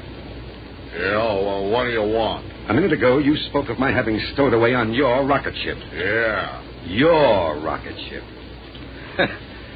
Surely you don't pretend that you were clever enough to have installed a device like this? You mean that gyro thing? Barney. How many times must you be told that it's a gyrocosmic relativator? Mr. Barney can say that word, Mr. Kane, and don't you believe he can either. Yeah, sure. Well, the fact remains that neither the ship nor the relativator belongs to you. Am I right? Well, it's all this. Don't try to stall, Barney. You and Willie committed a very serious offense by taking off in this ship without proper authority. When we talked to Dr. Cure by radio, he said it was all right, Mr. Kane. Yeah, and all we need to do is fly back with it. Yes. Told you it's all right, eh? Yes, sir. And when you merrily land at the Central Spaceport, you forget all about the fact you ran off with the greatest invention he ever turned out. Not one bit of it. What do you mean? The minute you set foot on the ground there at the Niagara Spaceport, you'll find yourself surrounded by rocket police, ready to throw you into chains. No, sir. I bet you. What excuse have you for stealing this rocket ship, Barney? We didn't. We just took it on a test flight for the gyro thing, so Lieutenant Wilmer and Captain Rogers and Dr. Cure wouldn't have to take no chances with. You expect them to believe a story like that? It's the truth. That's what it is. Yes, sir, it's the truth. Yeah, and I tell you, you're crazy to think that you can get away with any such childish excuse. Truth or not. Well, if you have any sense, instead of going back to Niagara to trouble, you'll come along with me. Huh? You know, there was a time, Barney, when you were not only willing, but anxious to work with me. And if I remember correctly, you were always well paid for doing it. That's the times I want to forget, when I didn't know no better than be an air pirate. At that time, you had a stronghold full of treasure that would have been the envy of all nations. You had gold, power. You can have those things again, Barney, my boy. If you'll use your head and come along with Adela and me. Don't you know that I've outgrown all that sort of stuff? That's your misfortune, Barney. Now, as an air pirate, you were quite a success, weren't you? Yeah, sure I was. But what happened? You got silly and sentimental listening to Wilman Deering stuff your empty head full of ideas about reforming and going straight. Hey, don't you say nothing against Lieutenant Wilmer. Get back. All right. What has it got? Nothing. Mr. Barney's the Prime Minister of Mars, don't forget. Yeah, that's right. Prime Minister of Mars? Yeah. What does that make me? King of Pluto? It's a big job, Mr. Kane. Why, if Mr. Barney wasn't their Prime Minister, I don't know what the Martian people would do. Yeah. You just ask King Analdo what he thinks of Mr. Barney. Yeah. That doddering old fool? Why, just to show you how helpless he is, I may go up there to Mars one of these days and establish a headquarters. Not if I got anything to say about it. No, sir. No, sir. You won't have anything to say about it, Barney. Unless some sudden and unexpected flash of intelligence leads you to team up with me. I don't know what you're up to, Kane, and I don't care no matter what it is. No, Barney? But no matter what it is, me and Willie ain't going to have nothing to do with it. Unfortunately, you're going to change your mind about that, Barney. And very shortly. You're crazy. There's nothing would make me change my mind about that. Not even nothing. No, sir. Well, we'll see. This rocket ship is back in the general direction of Earth, isn't it? Sure. It's just tell by looking on the viewplate of the teleradioscope or by looking out of one of the forward windows? No sarcasm, Bob. Move out of that control seat. No, sir. I'm taking this ship back to the Center Spaceport. Do I have to keep waving this like a pistol at to show that I mean business? Okay. Go ahead and sit in the control seat. On second thought, though, I believe I'll let you do the work of navigation. Now, I want you to land us to the ruins of the ancient city of Philadelphia. Philadelphia? There we'll not You see, Barney, before she left Niagara, she made a stop at the laboratory of your dear friend, Dr. Hure, and picked up a rather interesting scientific instrument. What are you talking about? I have a stinking suspicion it will help you come around to my point of view. As a matter of fact, Barney, I'm sure of it.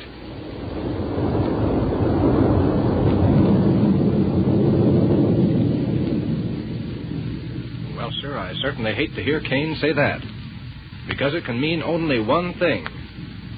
Killer Kane plans to put Black Barney under the psychic restriction ray that Ardela stole from Dr. Hure's laboratory. That ray will completely subjugate Barney to Kane's will.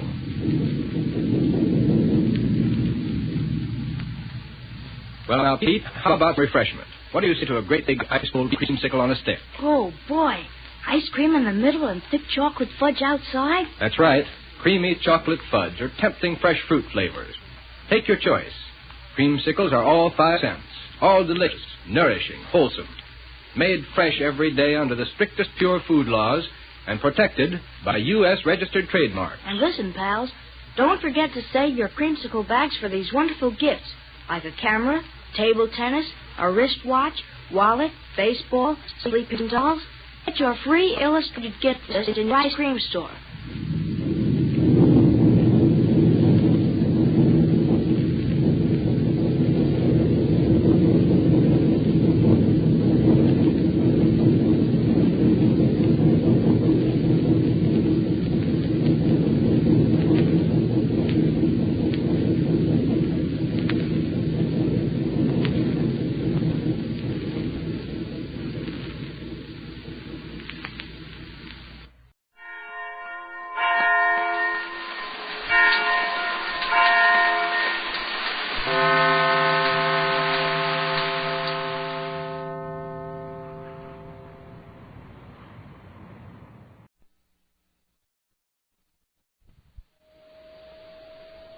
The program you are about to hear is largely fiction, science fiction. We make no guarantees, however, how long it will remain fiction. Exploring Tomorrow.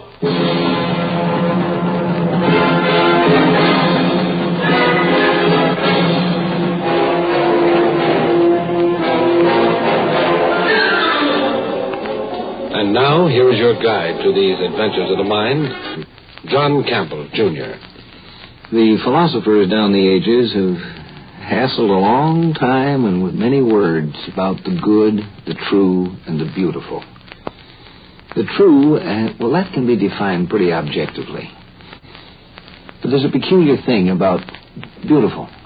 What is beauty? And in whose terms? Makes it difficult.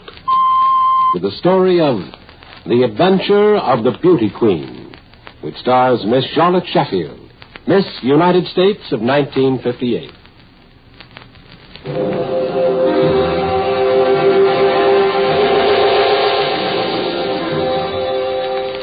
Beauty is a much more complicated problem than the question of truth, actually. A truth is an eternal thing. If it's true, it's true, and that's that. But beauty is appropriate. It changes as the situations change. It changes with time. I wonder how our own concepts of beauty, that is, our human race's concepts of beauty, will change as time goes by. Let's suppose that a famous young woman of our time, Miss United States, if you like, is awakened in her sleep by an alien presence, a strange force she feels but cannot see. It's something she knows is there.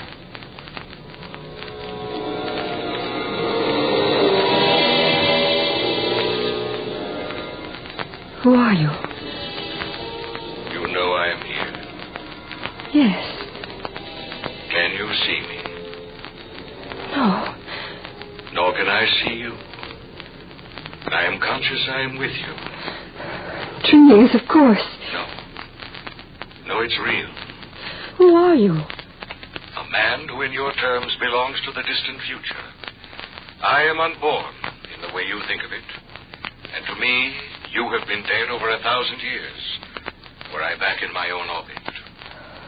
Someone's playing a joke. No. This is no joke. But please, don't be afraid.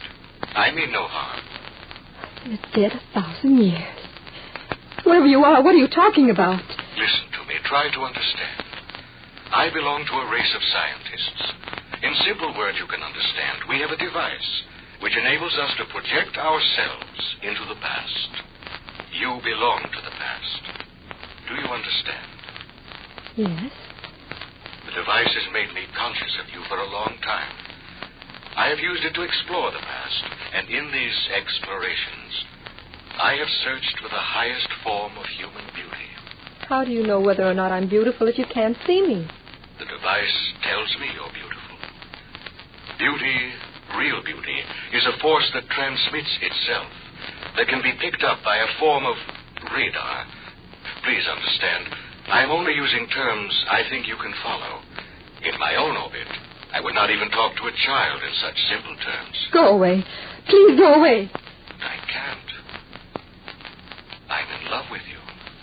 What? In love with you. In love? Yes. Oh. Very much. Is it funny? Oh, yes. I don't think it is. But it is. Do women of your time always laugh at a man's love? Oh, don't be silly. I wasn't laughing at you. Well, then at what? I just thought it was very funny. The idea of your being in love with a blip on a radar screen. After all, that's about what I am to you, isn't it? Oh, no. It must be. No. The radar screen, as you call it, simply picked you up, pointed you out to us. Us? My associates and I. Oh. I felt very strongly drawn to you.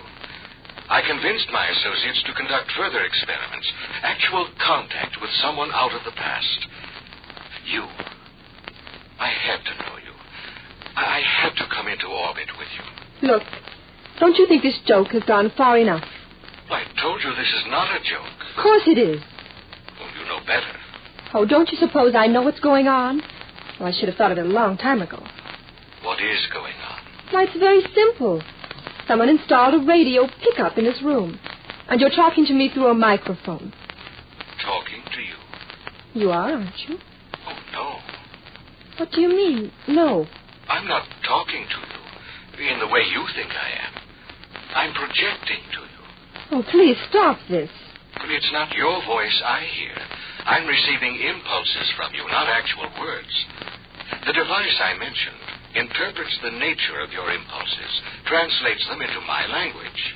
It does the same for you. It's true. I don't hear your voice. Not as a sound, I mean. You begin to realize. Please stop. No, don't be afraid. Don't be afraid. You must be insane to say that. I'm scared out of my life. I want to scream. I'm afraid to. I'm not even sure I'm awake. I'm not even sure I'm alive. You're alive. In your century. Now, understand what I'm telling you. In a moment, you'll be drawn out of your orbit, projected into the future, into my orbit. I want to see you. I want to see if you're as beautiful as your impulses say you are. If you are, I'm afraid I'll keep you where I am in the future. No, I don't believe any of it. You're mad. Whoever you are, you're quite insane.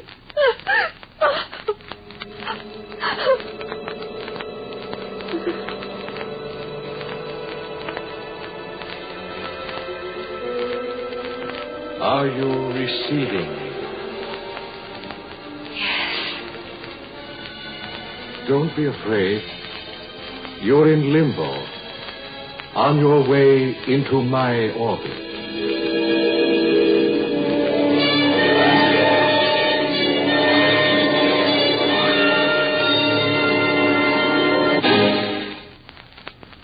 Exploring Tomorrow continues in just a moment.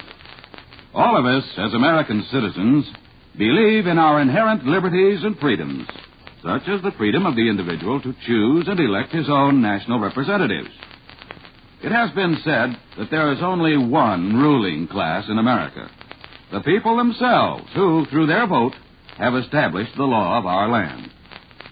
The real importance of this freedom depends on our accepting the responsibility not only to know what we are voting for or against, but also to choose our leaders for the best interests of the nation.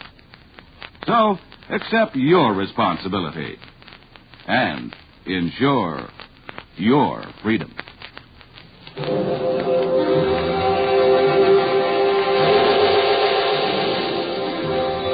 Of all things men have discussed and considered today, time is the one of which we know least. We know how to travel in space, and recent physical work has indicated that actually things can travel backwards as well as forwards in time, but we know nothing about it. And one of the things that would be strange on this, how long does it take to travel through time? When you are traveling through time itself, how long does it take to go from now to then? How long was Miss United States in that limbo before she was there?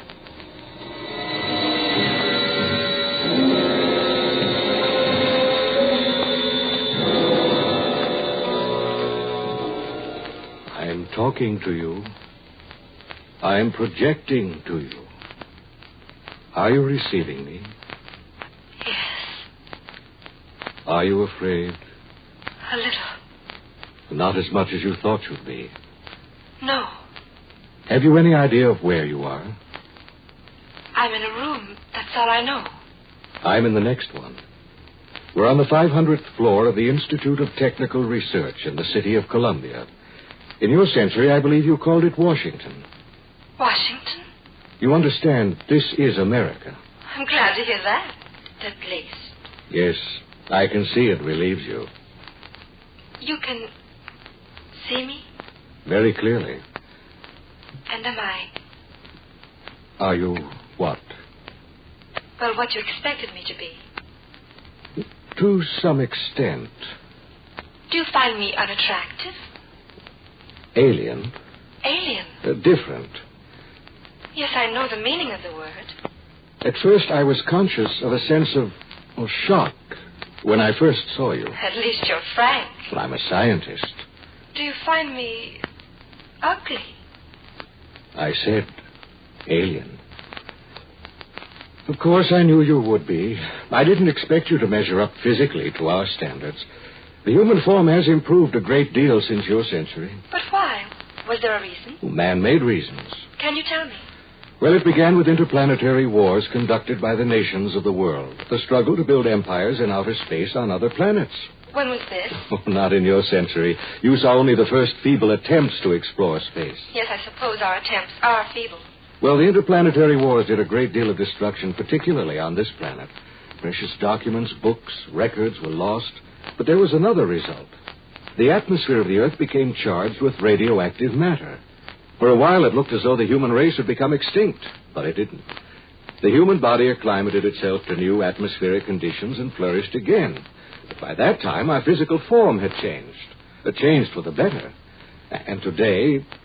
Go on. Well, today, the human form is the most beautiful creation has ever seen. And by your standards, I am something of a shock to you. Your physical form was, at first, yes. Am I very different from the women here? Very different. To you, they're beautiful. They are beautiful. Would I find them attractive? I don't think so. I might. Oh, no. Why not? If they're so beautiful, I mean. Well, your conception of beauty is not ours. I understand that, but... But what? I don't know. I was going to say that beauty is beauty, but that wouldn't make any sense. No, the concept of beauty is what matters. But you said beauty is a force. It radiates. The inner beauty radiates. I understand that, too. Well, how do you think of the universe? Oh, I think I associate it with God. I identify it with the divine mind. I'm surprised. The universe is a reflection of God. Now I begin to understand why, in spite of your physical form, your beauty reached me. And it has nothing to do with your looks. I wouldn't be very gracious if I didn't say thank you. I'm going to keep you here, you know, if I can. I don't think you quite mean that. I mean it in every sense. I want you now to remember what I've said about the change for the better in human form. I'm going to open the door to your room and come in. Now, please keep in mind that I do not look as the men of your century looked, but also remember that here I'm supposed to be a reasonably good-looking fellow. I would like to see you. Well, you will in the next few seconds.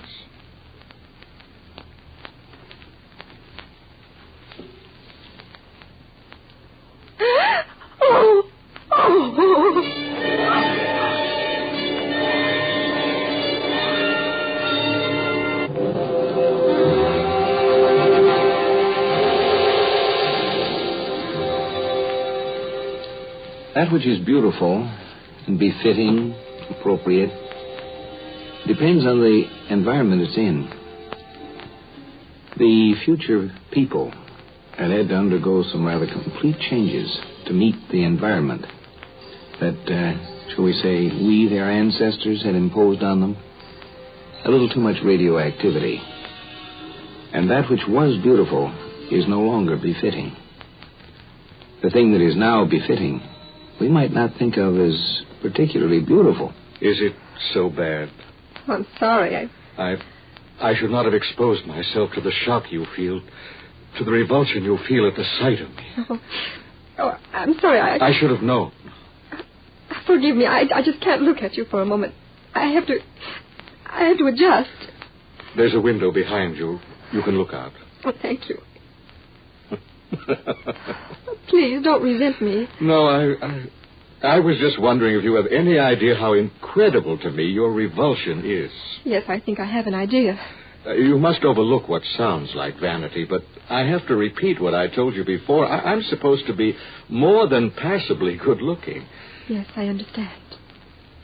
But you can't stand the sight of me. Give me a moment. Are you looking at me? Yes. Does it still hurt you? No. No, I'm too conscious of your inner beauty. I'm very grateful. I'm curious about something. Yes?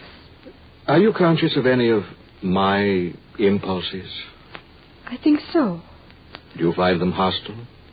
No. Alien? No. Do they cause you any fear? I don't think so. Well, forgetting how I appear to your eyes, do you like me? Yes. Yes, I think you must be a very nice person. The curious thing is... Yes? I was going to say, the curious thing is I'm still in love with you. You mustn't be. Perhaps love is a dimension. I don't know. I'm too confused to think about it. Or perhaps it's an orbit we enter or leave. I don't know either. It was just a thought. You can't examine love through a microscope, can you? Well, it's been exposed to every kind of study for centuries. Even the people of your time knew its reactions to be purely chemical. Of course, your poets didn't agree, but then neither do ours. Do you have poets? Oh, yes, we have them. They resist us. They call themselves the last human barrier against science. They refuse to understand what basic science is. What is it? Well, isn't it man's eternal craving to find out more about the universe, or the divine mind? Let me go back. Go back? Please. How can you even want to go back? Look, what do you see through that window? Nothing but beauty. Miles of emerald green fields with cities that sparkle like diamonds rising out of them. Nothing but prosperity. Prosperity and peace. And you want to go back to your miserable century? To my people. To my own people. I belong with them. I don't belong here.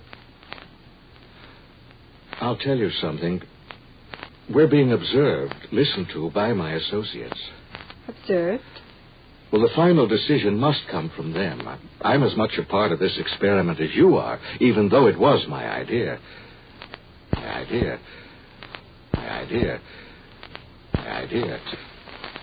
Now that we've succeeded in drawing you out of your orbit into ours, I don't think our science will release you. We can learn a great deal from you about the things of your century.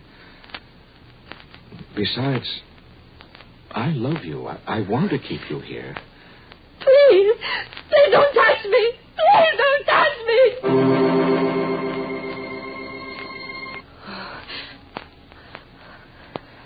Dream. That's all it was. It's all it was. It couldn't have been anything else. It couldn't have been.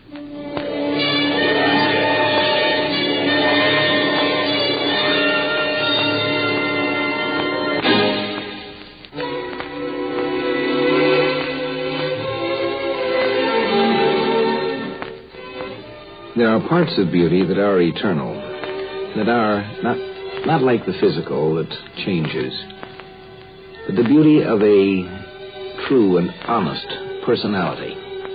This sort of beauty, that will endure. There are things that you can rely on as time goes by.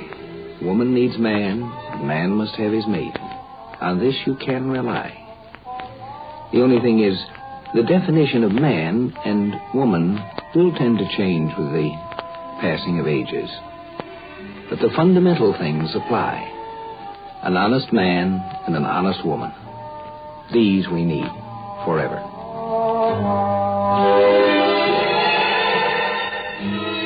Join us for a fascinating adventure in Exploring Tomorrow.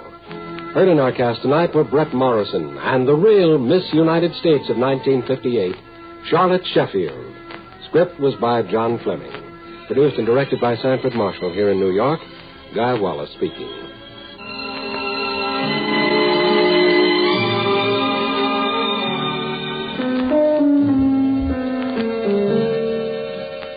We pause now for station identification.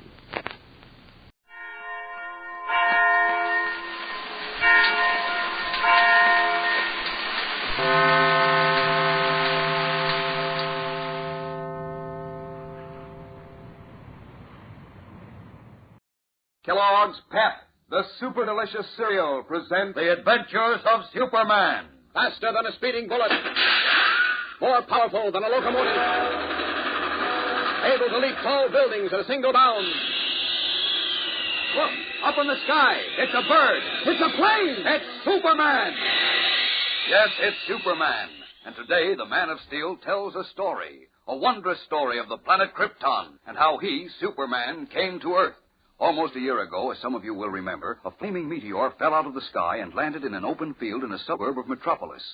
Brought to the Metropolis Museum by Dr. John Whistler, a famous meteorologist, it was discovered to be a piece of kryptonite, a fragment of the shattered planet Krypton. Sent to interview Dr. Whistler at the museum, Clark Kent, in reality Superman, discovered to his horror that if he approached within a distance of 10 feet of the strange green glowing meteor, he lost all his strength. Panic-stricken, he influenced Whistler to seal the meteor in a private vault. But now the meteorologist is dead, and Kent is fearful lest the vault be opened and the dangerous piece of kryptonite fall into strange hands. As we continue now, Lois Lane and Editor Perry White are at Kent's apartment, where Kent is about to tell them why he seems so worried. Listen. This is a strange story you're about to hear. I just hope I can trust you to let it go no further. Now, don't be a fool, Kent. What is it? Well, it concerns Superman. Superman? Yes. As you may or may not know, Superman was the only survivor of the planet Krypton when it exploded in space many years ago. He came to Earth as an infant and grew up to discover that he had strange and unusual powers. I mean, he had impenetrable skin and tremendous strength and the ability to withstand fire and flame. He also had the power to leap great distances and to sustain himself in midair. Oh, perhaps I better go back and tell you the whole story, huh? What story? The story of how Superman came to Earth, Chief. What? Well, how do you know that, Clark? I'll explain later, Lois. First, I want to take you on a far journey, millions of miles from the Earth, where, not so many years ago, the planet Krypton burned like a wondrous star in the heavens. Here, civilization was far advanced. It had brought forth a race of supermen, men and women like ourselves, but advanced to the absolute peak of human perfection. Yes? As we near Krypton, we see high walls and gleaming turrets. We approach the magnificent Temple of Wisdom with its dome of pure crystal shimmering like a diamond in the sun. There, in a great marble hall, Jor-El, Krypton's leading man of science, is about to address a special meeting of the planet's governing council. Council members, I have completed my solar calculations, and much as I dread uttering these fateful words, I have come to the conclusion that Krypton is doomed. Gentlemen, hear him out. Let me try and explain, gentlemen. The sun is gradually drawing Krypton closer to it. Within a month, possibly only a week, the gravitational pull will be so tremendous that Krypton will not be able to weather the strain. And then our planet will explode like a giant bubble, destroying every living thing on it. Gentlemen, assuming for the moment, Jor-El, that what you say is true, how are we to avoid this catastrophe facing us? How can we stop it? It cannot be stopped, Roseanne. It's a force of nature that even we, who are supermen, are powerless to prevent. But there is one way to escape. Escape? What do you mean? As you know, I've been working these many months on a model of a spaceship, which in its final form is designed to carry the entire population of Krypton to another planet. If you will assign to me 1,000 skilled workmen, I will endeavor to construct the spaceship before the end comes. It is all well and good, Jor-El, to speak of spaceships, but where would we go? To the planet Earth. My studies tell me this planet has an atmosphere almost identical with our own. Jor-El, you have been working too hard. You need a rest. Believe me, we have the utmost respect for your knowledge and integrity, but this is too much. Planets as large as Krypton do not explode. Wait, do you hear that, gentlemen? I hear only a distant thunder. It is not thunder, Roseanne. That's an internal eruption gas exploding in giant pockets. You're listening to the forewarning of doom. Quakes like that are sounding the death knell of Krypton. It will happen, gentlemen, and happen soon. And when the last great eruption comes... When it comes, Jor-El, we will all be ready for it. If Krypton is to perish, we will perish with it. But I assure you, Jor-El, your beard will be long enough to trip over before that time arrives. Very well, laugh if you wish, Roseanne. Laugh, all of you. But a time will come, and that time is perhaps very close at hand, when you'll wish you had heeded the words of Jor-El. Order, gentlemen, order. Members of the Governing Council, you have heard Jor-El speak. Is it your wish that we devote time and energy to build a spaceship in order, as Jor-El suggests, the entire population of Krypton be transported to the planet known as the Earth? All in favor, say aye. The Council has spoken, Jor-El. Yes, and signed the death warrant of every living thing on Krypton. There remains only one thing for me to do. Prepare for the salvation of my wife, Lara, my infant son, and myself. As for the rest of you, may God have mercy on your soul.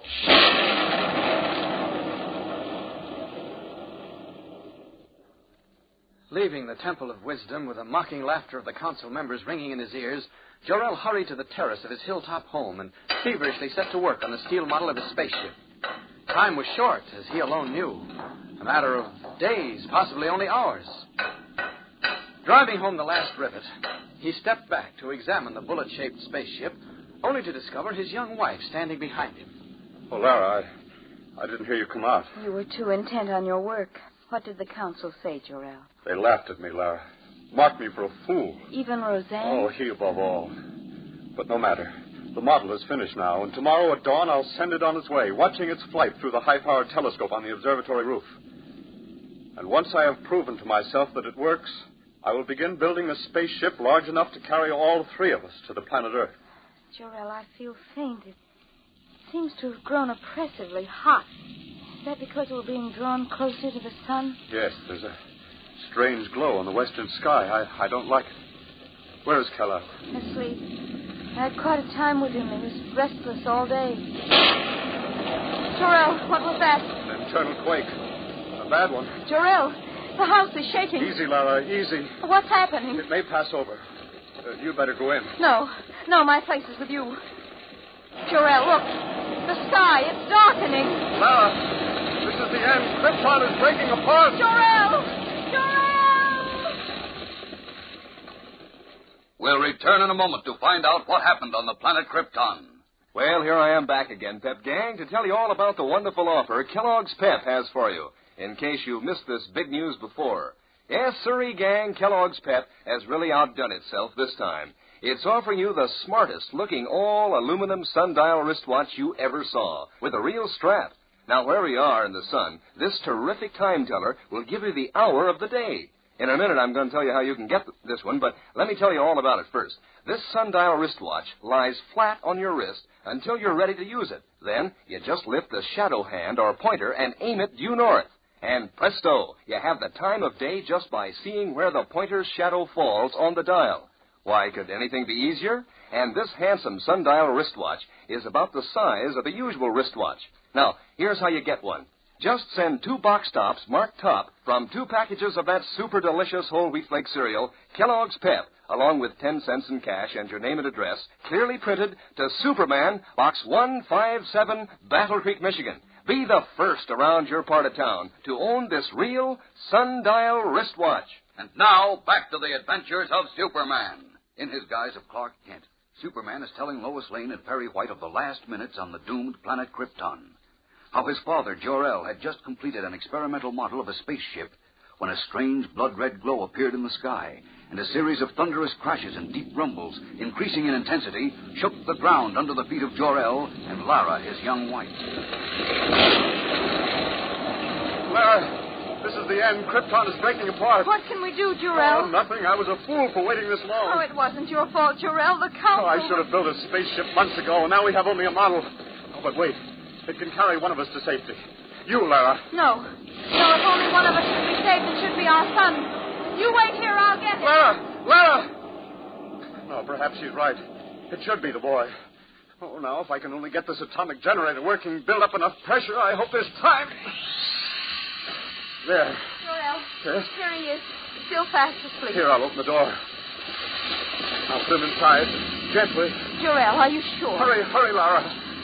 He's in, Jor-El. Here, good. Now stand back, Lara. Pressure's building up. How long will it take? Oh, I don't know. Look, the Temple of Wisdom's on fire. All the towers are crumbling. Here, come close to me, Lara. The end is not far off. The mountains are breaking up. Jor-El, the pressure. What's happening? It's building up slowly. Perhaps you're too late if it doesn't happen soon. Lara, it's gone. Our son is on his way to Earth. Hello! Screaming through space, the tiny steel rocket headed toward Earth, leaving the glowing fragments of the exploding planet Krypton behind it. Good heavens, Clark. Go on, Kent. That baby in the rocket, it was Superman, wasn't it? Yes, Chief. That is, he grew up to be the person we know as Superman. And now I'm going to tell you and Lois what happened to him and why I need your help so desperately. You see, Jor-El had set the directional finders on the tiny rocket ship bearing his infant son toward this planet, Earth. A strange expression on his face. Clark Kent begins to tell Perry White and Lois Lane what happened to himself. What is the rest of the fabulous saga of Superman? And is Kent, now in such grave danger, actually going to reveal at last that he is Superman? Don't miss tomorrow's exciting episode, fellows and girls. Tune in, same time, same station, and listen to The Adventures of Superman. Faster than a speeding bullet. More powerful than a locomotive. Able to leap tall buildings at a single bound. Look, up in the sky. It's a bird. It's a plane. It's Superman. Fellows and girls, be sure to follow the adventures of Superman. Brought to you every day, Monday through Friday. Same time, same station, by the makers of that super delicious cereal, Kellogg's Pep. And for other thrilling adventures of Superman, see your local newspaper. Superman is also a copyrighted feature appearing in Superman DC publications. This is the Mutual Broadcasting System. Kellogg's Pep, the super delicious cereal, presents The Adventures of Superman. Faster than a speeding bullet. More powerful than a locomotive. Able to leap tall buildings at a single bound. Look, up in the sky. It's a bird. It's a plane. It's Superman. Yes, it's Superman. And today, at the conclusion of Clark Kent's amazing story of the planet Krypton, Lois Lane and Perry White are eager to question him. When Dr. Whistler, head meteorologist of the Metropolis Museum, died, Superman was alarmed because, apart from himself, only Whistler had known the importance of a meteor, a fragment of the former planet Krypton, which had fallen to Earth about a year ago and was now locked in the museum's vault. Deciding to take Editor Perry White and Lois Lane into his confidence, Superman, in his guise of Clark Kent, told them of the last days of the planet Krypton, where a race of Supermen once lived. Knowing the planet was doomed, Jor-El, a brilliant young scientist, had just completed a tiny model of a rocket ship when Krypton began to disintegrate. Placing his infant son in the rocket, Jor-El directed it toward Earth and sent it away just as Krypton exploded into 1,000,000 fragments. As we continue now, Perry White asks eagerly, The baby in the rocket, it was Superman, wasn't it, Kent? That's right, Chief. The rocket landed in a farmer's field not very far from here. The farmer and his wife rescued the baby and reared him as their own son. They gave him their name, and they What name, Clark? Why, he came to be known as Superman, of course, Lois. Naturally. Clark, how do you know all this? Why, you might say I'm in Superman's confidence, Lois. It's a great story for our Sunday magazine section. Oh, by the way, what happened to the farmer and his wife, Kent? They both died a few years ago. Oh, that's too bad. Well, go ahead, Kent. Well, as we know, Superman has been of invaluable help to us. Time and again, he saved us from injury and, well, even death. You can say that again. Well, therefore, anything that may place him in danger is our concern. Place Superman in danger? Are you kidding? Unfortunately, I'm not, Lois. Well, now, listen. That piece of kryptonite you mentioned is Superman's deadliest enemy. Eh? What did you say? I said that piece of kryptonite is Superman's deadliest enemy. If he comes within 10 feet of it, he loses all his strength and powers. Who told you that fantastic story? Kent, are you out of your mind? All right, I don't blame either one of you for doubting me. But unfortunately, my only witness, Dr. Whistler, is dead. He alone could tell you that due to some unexplained chemical or physical action, that the piece of kryptonite, when placed in the Earth's atmosphere, robbed Superman of his strength. You mean that Dr. Whistler tested it on Superman? Yes. That's why he sealed the meteor in his private vault at the museum. Well, now... We were at war then, and Superman was too valuable to run the risk of placing him in danger. Oh, now you know why I turned pale when I read about Whistler's sudden death. I could just see that vault being opened by those who had no knowledge of the meteor's power. And I could see it falling into the hands of Superman's enemies.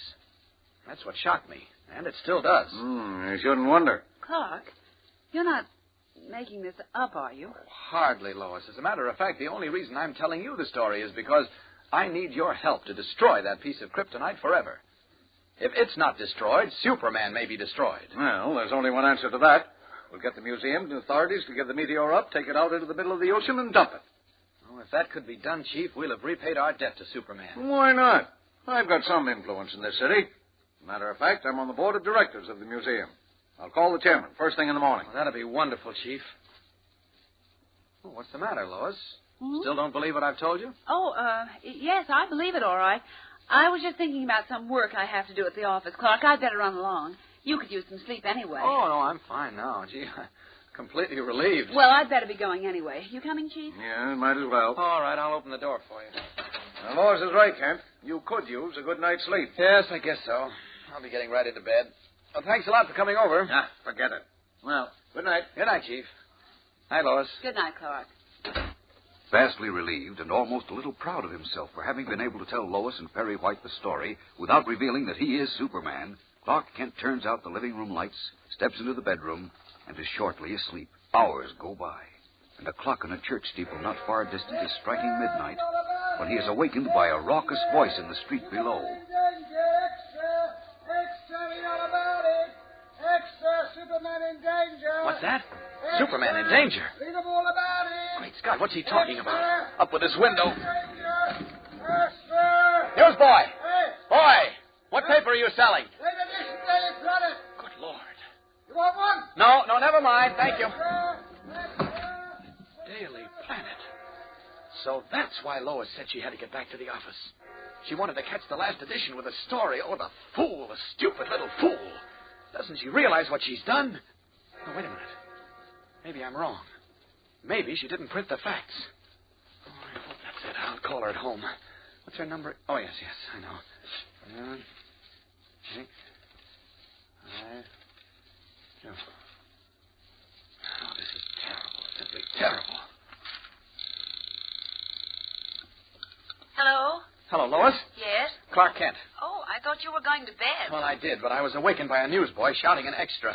Lois, you didn't print the story I told you, did you? Of course I did. It's Oh, sensational. The Lois. proof is still running. But I told you not to let the story go any further, especially the fact that the kryptonite is in the museum vault. I know, but I talked it over with Mr. White, and we decided it was too good to miss. Particularly since he's going to get that meteor out of the museum the first thing in the morning, and no harm can possibly be done. Don't you realize... Now go back to sleep and forget about You it. shouldn't have done it, Lois. It was a mistake, a terrible mistake. I don't think so. It's selling a lot of newspapers, and that's what counts. That's not what... Nothing's going to happen, so don't worry. What? Good night, Clark. Good night, Lois. Returning the telephone receiver to its hook, Clark Kent stares off into space for long moments, hoping against hope that Lois is right, that nothing will happen. But something does. We'll return in a moment to find out what it is, and to meet for the first time the most dangerous woman in the world. But first, we have something else important to tell you. Well, still listening, Pep Gang? Why, that's just fine, because here's more news about that wonderful real sundial wristwatch. What a honey this sundial wristwatch is, in bright aluminum with a smart strap that keeps it flat on your wrist. Now, it's about as big around as the usual wristwatch, and when you're all set to use it, you merely lift the shadow hand or pointer and aim it due north, being careful to keep the instrument level. The sun casts the shadow of the pointer on the dial, showing the hour of the day. It's a barrel of fun, gang, as well as something really worth having when you're out in the sun, away from any clock, say on a scout patrol or in the country. I'm sure that you know that sundials have been used for telling time since ancient days when men still believed in witches and ghosts. And this one is a modern, streamlined version. Here's how you can get one. Just send in 2 box tops marked top from packages of that super delicious whole wheat flake cereal, Kellogg's Pep, along with 10 cents in cash, and your name and address clearly printed to Superman, Box 157, Battle Creek, Michigan. Don't delay. Send for your sundial wristwatch tonight so that you'll get it that much sooner. And now, back to the adventures of Superman. Our scene is the sumptuous living room of a penthouse suite in one of the most exclusive apartment buildings in Metropolis. A thin, gaunt woman dressed in scarlet is seated on a dark velvet couch. On either side of her, their bulging green eyes reflecting the light from a floor lamp, is a coal-black Persian cat. The woman is known only as the Scarlet Widow, and at the moment she is reading Lois Lane's story in the late edition of the Daily Planet, and her long, bony fingers are caressing the paper as though the story had pleased her. The ghost of a smile plays about her bluish lips, and spots of color highlight her sunken parchment-like cheeks. Suddenly she looks up, and the short, weasel-faced man standing in front of her smiles. Interesting story, ain't it, Widow? Yes, Sniggers. Very interesting. Lord blimey, wouldn't we have a rum go of it if we only had this Superman bloke under our thumbs, eh? No reason why we can't, provided this story is true. Oh, it's true, all right. There ain't nothing printed in the American papers what ain't true. Your faith in things American sometimes turns my stomach, Sniggers. Don't be a fool. Americans are trickier than any other people. I wouldn't say that, Widow. Well, I would, and I know them better than you do. I was born here. I've lived with them. And now I've come back to turn them over to the enemy. Funny, isn't it? You an Englishman and I an American, working for what is left of the enemy. A handful of Japs and Germans, still in hiding, waiting, planning. I ain't working for nothing but money and plenty of it. Or just as soon cut the king's throat as hero he toes for the prize. Beautiful sentiments, Sniggers, simply beautiful. But we're not cutting any throats. That's far too crude.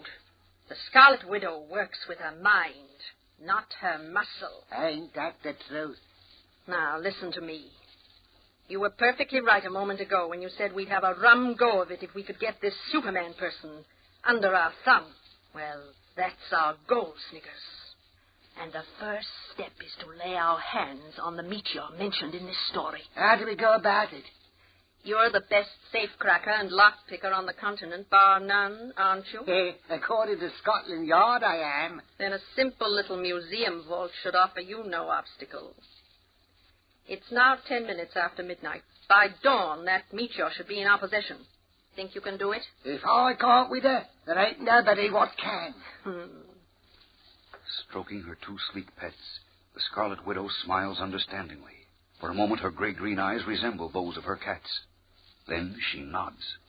I believe you're right, Snickers. If you can't, nobody can. I'm going to let you try it tonight. And so, Clark Kent's fear that an enemy of Superman would come into possession of the one thing on Earth capable of rendering the Man of Steel harmless is about to be realized. What will happen? Will the Scarlet Widow get the piece of kryptonite? If she does, then what? Don't miss a word of tomorrow's tense, exciting episode. Superman is fighting for his very life, so join with him as he battles against the most dangerous woman in the world, the Scarlet Widow. Tune in tomorrow, same time, same station, and follow the adventures of Superman. Faster than a speeding bullet.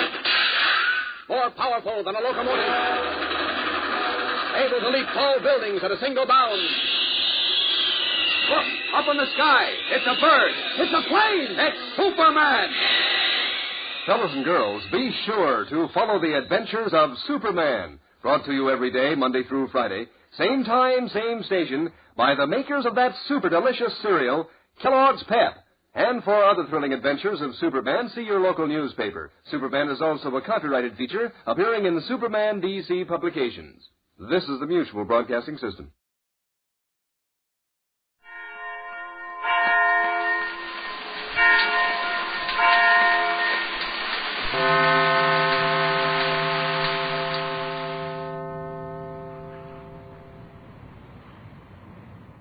Kellogg's Pep, the build-up wheat cereal, invites you to rocket into the future with Tom Corbett, Space Cadet. Stand by to raise shift. Blast off. -5, 4, 3, 2, 1, 0. As roaring rockets blast off to distant planets and far-flung stars, we take you to the age of the conquest of space with Tom Corbett, Space Cadet.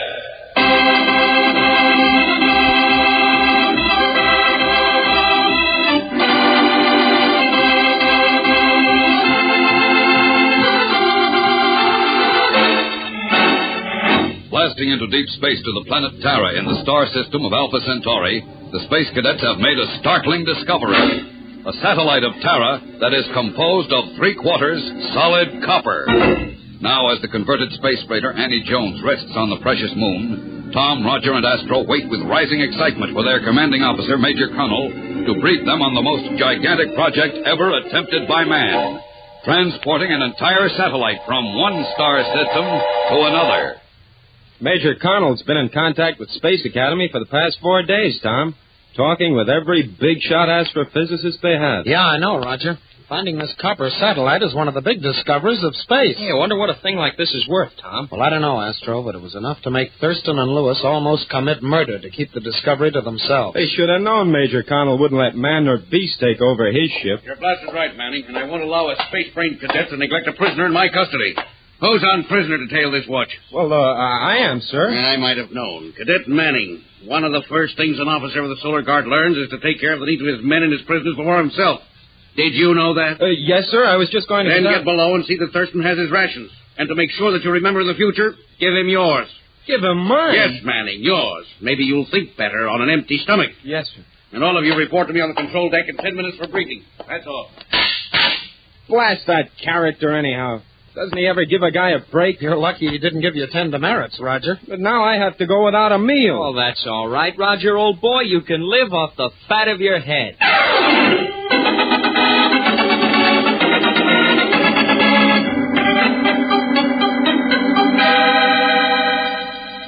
Now, pay attention, boys, because I'm only going to say this once.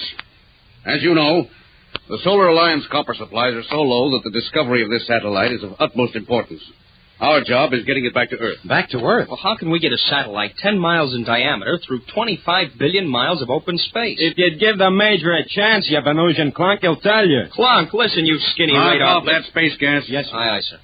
Now, to answer your question, Astro, getting it back is the trickiest part of the job. Why not just dig out the copper and haul it back in spaceships, sir? Too long and too costly, Corbett. We've got to take the whole thing, and we've got to do it fast. Now, listen closely. This satellite, which I've named Terra Jr., is a captive of Terra, just as our moon is a captive of Earth. And Terra revolves around its sun, Alpha Centauri. Our problem will be to use Terra's orbital speed and Junior's orbital speed in combination. Time them so we can use them to spring Junior loose. Well, how do we get the orbital speeds to help us, Major? Remember when you were kids and you tied a rock on the end of a rope and swung it around your head? Well, sure, sort of like a slingshot. That's right, Corbett. Now, if you released the rope, the rock would fly in the direction it was headed when you let go. I get it. Then the gravity of Terra is the rope holding the satellite, making it swing around. And a reactant power unit could be the trigger to make it let go. It's as simple as that, boys. Well, how do we stop it after we get it rolling? The chances of Junior hitting anything on the way home are so small it doesn't present a problem. So we just aim Junior for our solar system. Arrangements will then be made to steer it into the orbit around the sun. Hey, that sounds pretty neat. It is, but we only have 4 days, 5 hours, and 17 minutes to pull Junior out of Terra's grip and later the grip of Alpha Centauri. You boys will have to work like you've never worked before. You'll do things you never dreamed you could do. You'll work until your brains ache and your bodies scream. But when you've finished, you will have accomplished one of man's greatest challenges. You're going to do this because I know you can, and because I'm going to see that you do. Is that clear? Yes, Right, sir. Captain. Well done. Now, between the 4 of us, we've got to send a hunk of copper 10 miles in diameter, hurtling through 25 billion miles of space. So let's get that ball rolling. Right now.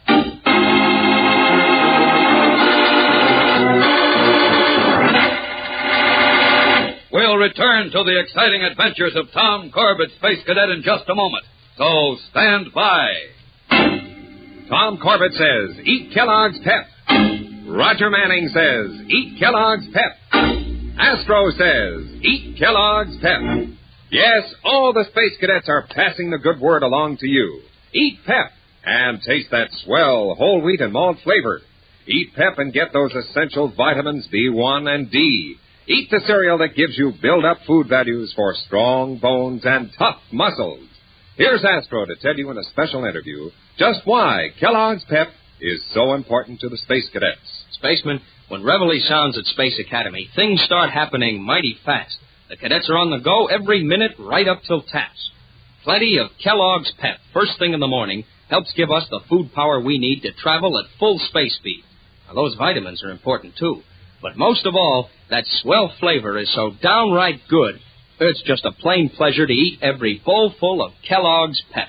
Right, Astro. And every smart spaceman will take your tip about tomorrow morning. We'll all start our day the spaceman's way with a man-sized bowl full of Kellogg's Pep. P-E-P. Pep.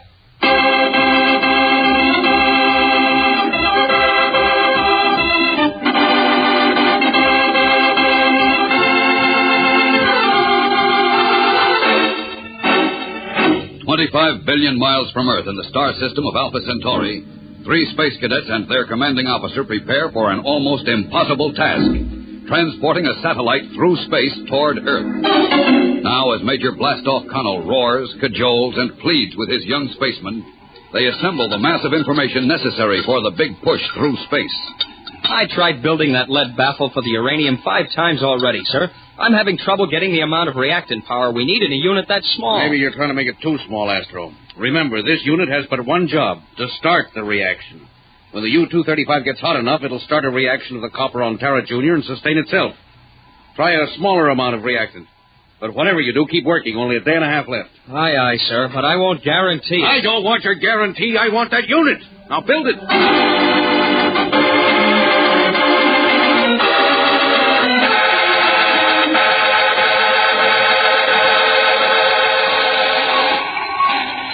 There you are, Skipper. All set. An electronic fuse that'll set off the reactant mass for initial escape velocity. And it's delivered a day ahead of time. Good work, Manning. Excellent. It's nothing, Skipper. Now I want to see how smart you really are. Huh? I want a communications unit we can plant on Terra Junior that'll send out a constant signal as long as it's in transit back to Earth. In one day? Impossible, Skipper. Cadet Manning, I didn't ask for your opinion. I asked for a signal unit. But one day, sir, I can't. I know I can't. Roger. Now, look, did I ever tell you that I think you have one of the finest brains for electronics I've ever known? Thank you, sir. And come to think of it, I might be able to duplicate that new transmitter and then use some of that stuff Astro's got for power. That's more like it. Get to it.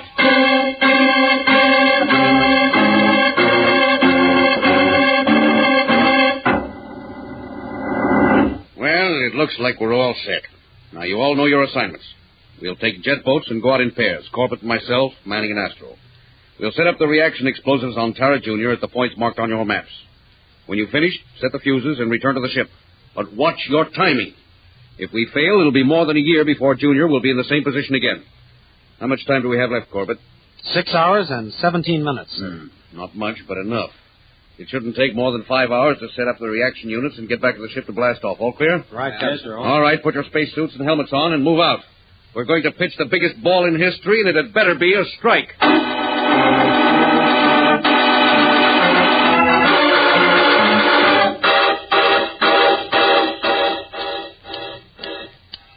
Give me the fuses, Roger. The reactor's all set. Here, Astro. Don't forget to set it for maximum time. 2 hours and 15 minutes. Hey, you're wrong, Roger. It's 3 hours and 15 minutes. Listen, you ape, I built the thing. I'm telling you, it's 2 hours and 15 minutes. But, Roger, 2 hours. Okay, you ought to know. You made the fuses, but I still think you're wrong.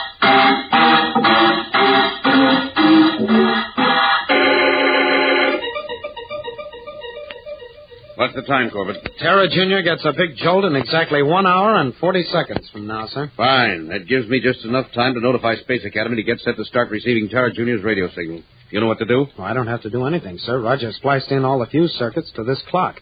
In 1 hour and 10 seconds, she goes off automatically. Good. Anything done with electronics and timed properly is better than manual operation. Less chance of human error. By the craters of Luna, what's that? The explosions, sir. They went off ahead of time. But you said we had plenty of time. Oh, we did, sir, unless... Manning and Astro made a mistake. We got it on the button, Astro, right on time. This baby's a perfect strike all the way home. Manning, what time did you set the fuses for? Why, 16 hours and 53 minutes, sir. Is there something wrong? Yes, Manning, everything's wrong. You set the fuses an hour too soon. It should have been 17 hours, 53 minutes. But That's all right, Roger. We've all been working hard, and one little mistake is bound to show up in an operation like this. It's all my fault. I should have checked those fuses myself. Well, does an hour too soon make much difference? A lot of difference, Astro. But how, sir? It's like this, Corbett. I thought we had the explosions timed, so at the proper moment we'd pull Junior out of his orbit and send him into space. But by being an hour too soon, we send it into the sun instead. But there must be something we can do to correct it, sir. Not a thing, Corbett. Instead of supplying the Solar Alliance with copper, in another week, Tara Jr. will be hardly more than a molten piece of space junk. Stand by to blast off. We're heading home. This mission's a failure.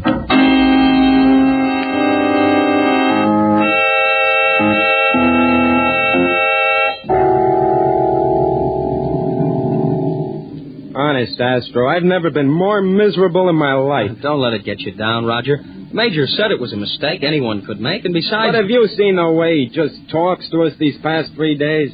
No yelling or blasting our ears off, no demerits, nothing. He just stays in his quarters. Yeah, I know what you mean. I'd rather have him blowing his jets than the way he is now. Tom must feel pretty rotten, too. I haven't seen much of him either. Yeah, he's doing nothing but working. I don't think he's slept since we left. That's all my fault.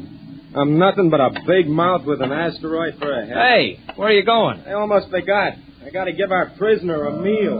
The way I feel now, I'd like to shove it down his throat.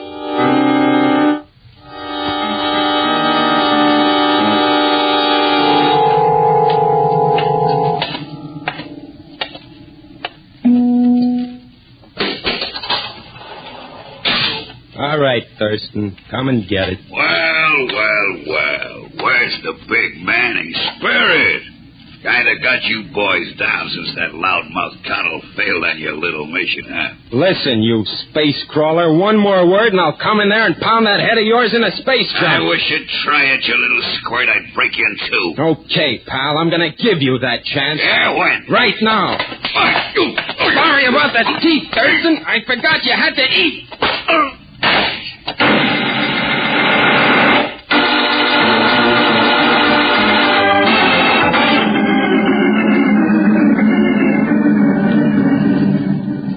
It's a beautiful job of calculation, Corbett, but it's too risky. I've already talked to Roger and Astro, sir, and we'd like to volunteer to try it. That's right, sir. I'd like another chance at Tara Jr. Oh, you would, huh, Manning? What happened to you? Was that a black eye you've got? No, sir. I just bumped my head on the radar scope. Now, about Tara Jr., It's worth a try, isn't it, sir? Tom's idea sounds pretty good to me. It is, but Go over it again, Corbett. Junior is falling into its sun at a speed of 22 miles a second right now. But we could land on it in a jet boat, set up more nuclear explosions to blast her out of the sun's grip and on our way to Earth.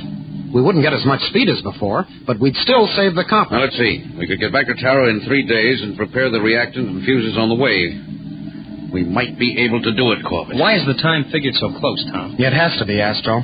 We know the pull of the sun is so much, and the power of the jet boat is so much. When the sun's pull becomes greater than the escape speed of the jet boat, well, you just keep going into the sun. It'd take at least 3 men to set up the explosions in the amount of time we have, just 2 hours. Well, one of us will have to stay behind. Hey, not me. I'm going. All right. Now we'll draw numbers. 1, 2, 3, and 4. The man who draws number 4 stays. Well, fair enough, sir. Wait, I'll write them on some slips of paper. Okay, you pick, Astro. Number 2, I go. Roger. Number 1, I go. Tom? Number 4, I stay. That leaves me to go with Astro and Roger. But, sir, Never mind the buts. Manning, get me a course back to Tara Jr. Astro, stand by the power deck for course change. Tom, stand by the control deck. We're going back and snatch a hot copper filling right out of the Sun Star's teeth.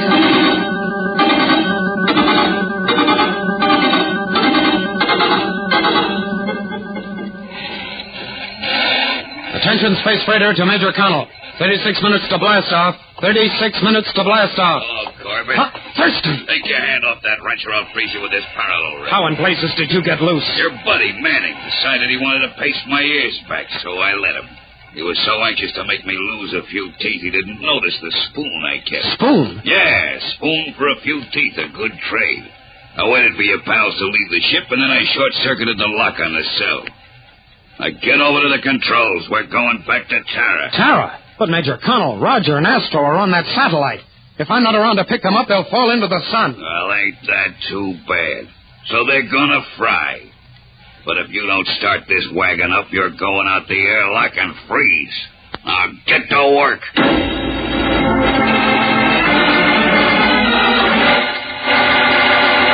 We'll return to the exciting adventures of Tom Corbett, Space Cadet, in just a moment. So stand by. Say, Spaceman, how are you coming with your collection of Space Cadet picture cutouts? You know, you can get as many as 4 different Space Academy favorites, full-length pictures of Astro, Roger, Tom Corbett, and Dr. Joan Dale. These picture cutouts are swell for making Space Cadet settings. Now, just imagine one of the exciting adventures that the Space Cadets have been on. You draw a picture of it, you put the cutouts right in the setting. Well, you can even make a stage and have the picture cutouts reenact your favorite Space Cadet adventures. If you haven't got Space Cadet picture cutouts yet, you want to start your collection right away. Ask your mom to get your regular-sized package of Kellogg's Pep. Look on the back of the package, and right there, you'll see your own Space Cadet cutout. It's a full-length picture made from an actual photograph. Each cutout shows you an official Space Academy uniform, too. Cut the picture out of the box, make a little stand for it, and you're all set for a Space Cadet adventure. At the same time, you'll be all set to dish out the best-tasting wheat flakes that ever got covered with milk and sugar. Pep gives you that tasty whole wheat and malt flavor that just tops everything. And remember, there's a Space Cadet picture cutout on the back of every regular-sized package of Pep. So don't delay. Ask for the Build-Up Wheat Cereal, Kellogg's Pep. P-E-P. Pep.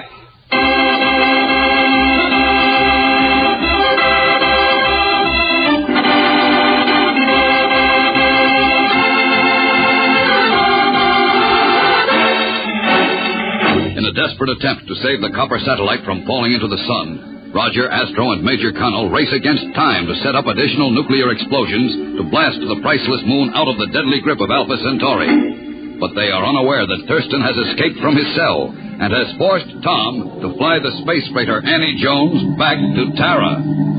Keep this space wagon driving, Corbett. Open those rockets wide. Listen, Thurston, give the fellows a break.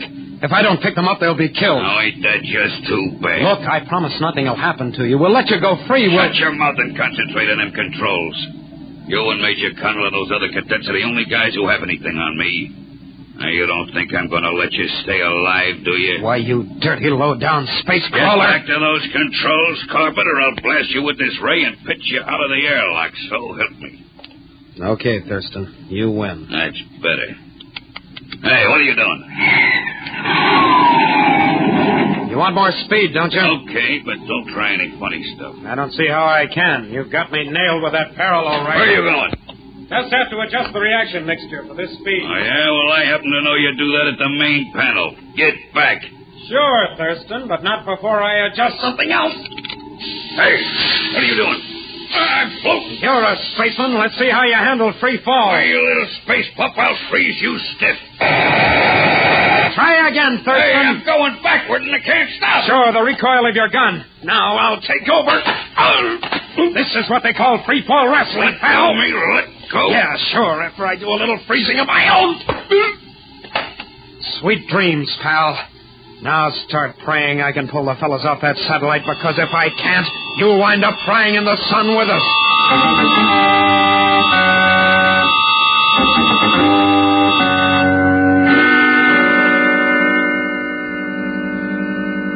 There's only one answer, boys. Thurston's escaped and taken over the ship. I can't think of any other reason Tom would abandon us like this.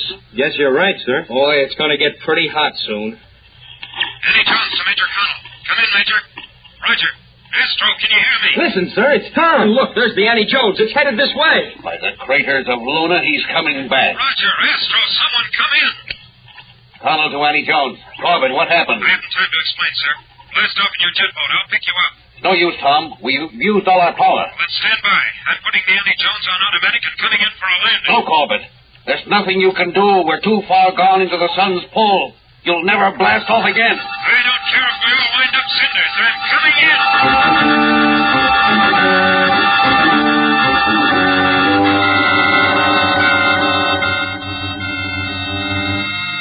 Tom, unless Astro can build enough pressure in those cooling pumps to handle the emergency reactant fuel, we're done for. We'll never get off this moon. Power deck to control deck. Come in, Astro. Almost ready, Major. Maximum pressure is 800. We're 778 now, sir. Very well, Astro. Let it build up to an even 800 and blast at my command. Manning? Here, sir. Are we all clear? All clear, sir. Stand by the control deck, Tom. And if you've ever twisted those dials, twist them now. Aye, aye, sir. Pressure up to 791. Give us the works, Astro. 796. Stand by to fire all rockets. Make it good, you Venusian clock. 799, sir. 800. Fire all rockets!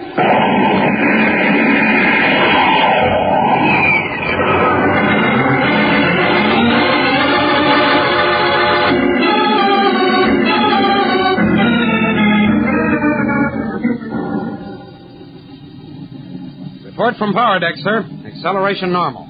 We're out of the sun's gravity field. And out of danger now. Corbett, you did a tremendous job. You're the one who got us off, sir. I just followed orders. All right, but the log will tell the whole story. And I might add, wipe out a number of those demerits. Thank you, sir. Major Connell, Major. Yes, Manning? I just took final observations on the copper satellite.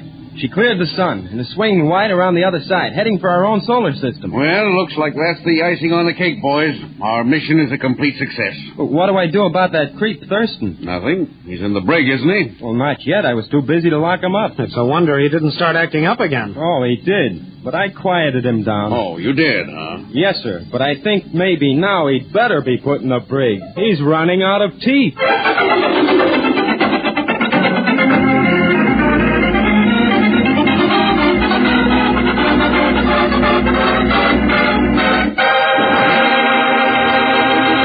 Don't miss the next action-packed adventure with Tom Corbett, Space Cadet, on Tuesday, when the crew of the Polaris returns to deep space to explore a newly discovered planet and finds themselves marooned with death. Tune in, same time, same station on Tuesday for the next thrilling interplanetary adventure with Tom Corbett, Space Cadet. Brought to you by Kellogg's Pep, the build-up wheat cereal.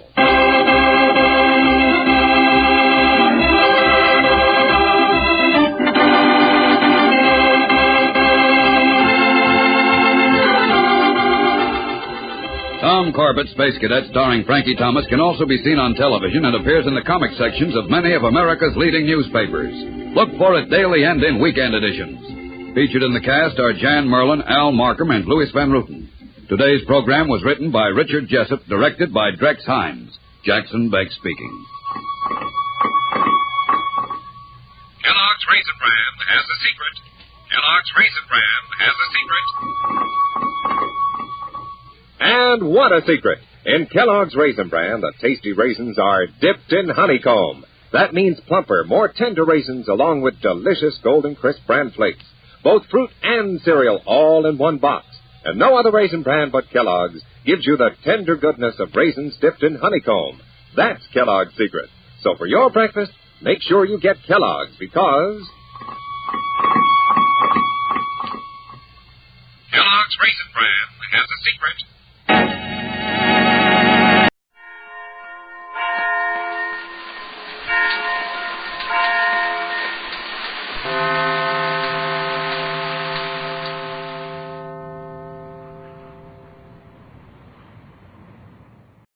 Worried about income tax? Wonder if spring will ever come? Want to get away from it all? We offer you Escape.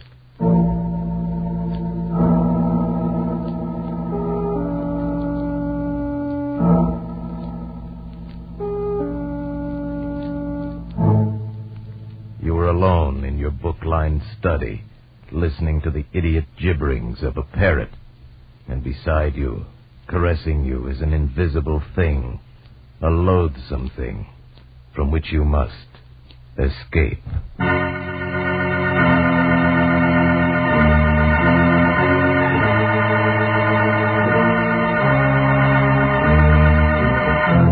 Escape. Produced by William N. Robeson and carefully contrived to free you from the four walls of today for a half hour of high adventure.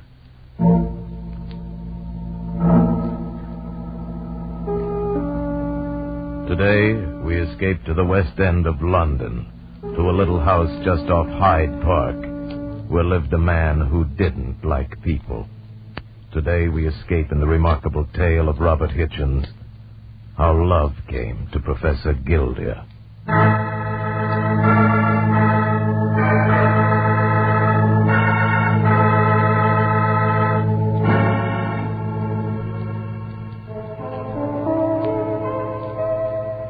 It has been said that no night ever passes over London town that sees not some strange and curious event, some occurrence too incredible to bear repeating in the light of day. How horribly true are those words.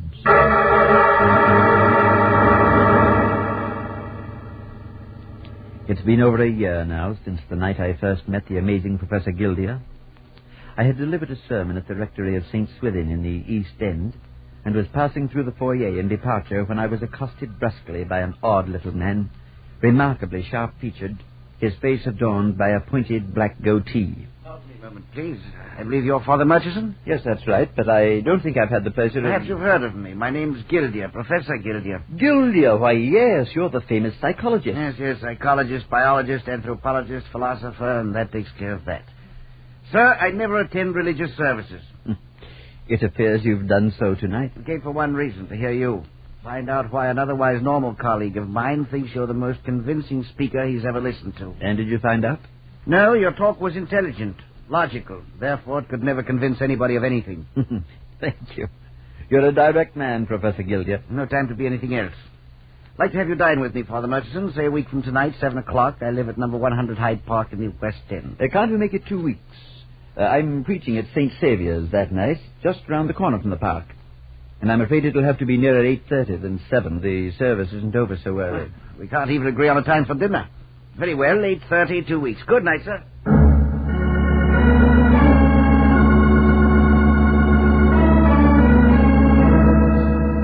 Perhaps if I had known then what I haven't, no matter.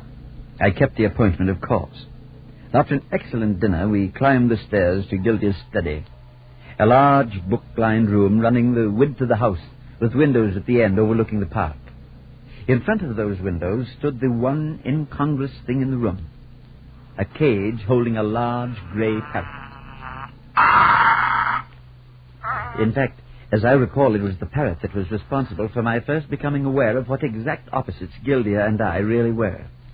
The same parrot that was responsible for so many other things that happened later. Quiet, Napoleon. One day that infernal squawking of yours will drive me to wring your neck. Somehow it surprises me, Guildea. I mean, you're keeping a pet. I possess a parrot, Father Murchison, that's all. Made a study of the imitative faculties of animals some months ago. Bought the bird then, never got rid of it. I see. Started the bad habit of scratching the fool thing's head. It loves it, you see. In 5 minutes he'll be screaming for more of it. Why would it surprise you so much if I kept a pet? Because I believe you're the most self-sufficient man I ever met. More than that, actually. I detest affection, any display of sentimentality. But you do feel the need of close human sympathy in your life. None whatsoever. A reasonable amount of companionship, naturally, but that's all. Father Murchison, I'm one person who does not love his fellow men. Nonetheless, some of your discoveries have been of great benefit to mankind. Entirely accidental. I thought you would be liking a coffee now, sir. Yes, Pitting. Put it on the table, please. Thank you, sir. Will there be anything else? No, that's all, Pitting. Yes, sir. An excellent servant there. I know nothing of Pitting's thoughts or feelings, nor he of mine. Perfect relationship. And if a crisis occurred, if you needed to call on him as a friend? It would take a considerable crisis. What about the parrot? Surely you must regard it with some affection, otherwise you'd get rid of it. Napoleon, merely a specimen. Bird is devoid of sentimentality as I am. He can only imitate whatever he sees and hears. Guildea, have you ever been in love? Neither with anyone in particular, nor with love itself. Being in love, as you put it, or having someone in love with me, would be the most monstrous and horrible situation I could possibly imagine. All of a sudden, I feel a very great sense of pity. For whom? For you. Yet, as different as we were, my life dedicated to all humanity, and Guildea's life stripped of its own humanity, I called again at the house at Hyde Park many times, and we became friends. We talked away many evening hours in the months that followed, sitting by the book-covered table in the long study, the grey parrot chattering away in the background, with the lamplight barely reaching the farther corners.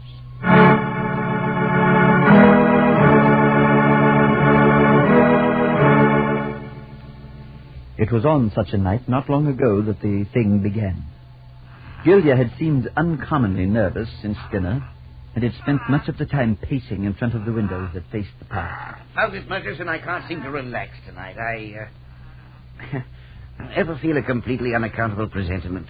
A sense that something remarkable was about to happen. Oh, yes. Usually it never did. Turned out to be the effect of too much coffee. Oh, it's not that. Coffee doesn't bother me. Nothing does. Well, then suppose you stop pacing the floor and sit down. You're wearing me out. Noticed how well Napoleon's learned to imitate your voice? Yes, I have, and it's almost insulting at times. The worst thing is feeling such a strong compulsion to do something which I know to be ridiculous. Exactly what is it you're talking about, Guildea? Well, it's foolish even to mention it, but I wonder if you'd pardon me for a few minutes. Of course. Help yourself to more coffee. I'll be right back. I walked over and stood stroking the feathers of the parrot through the bars of his cage.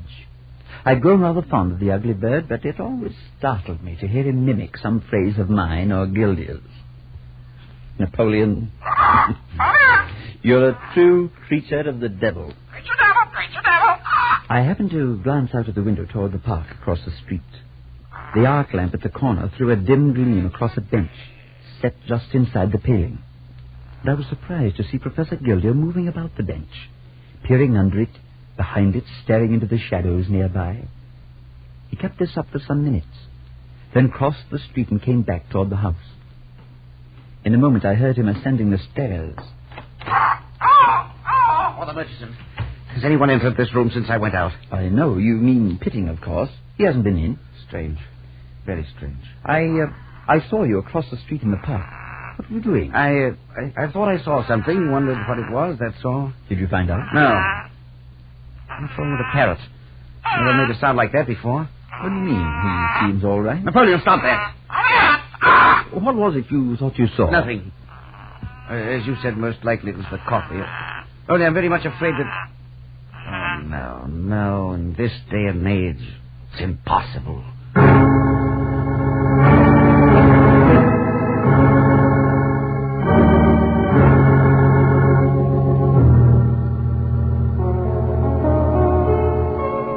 Nearly a week later that I received a phone call in my quarters at the rectory. Father Murchison here. This is Pitting, sir. Professor Guildea's man. Oh, yes, Pitting. How are you? Very well, thank you, sir. The master would greatly appreciate your calling at the house this evening, if it's convenient, sir. Oh, anything wrong? I could not say, sir. But why didn't he phone himself? He isn't ill? I think not. He suggested 8 o'clock, sir. May I tell him you've come? Yes. Yes, by all means. Tell him I'll be there at 8.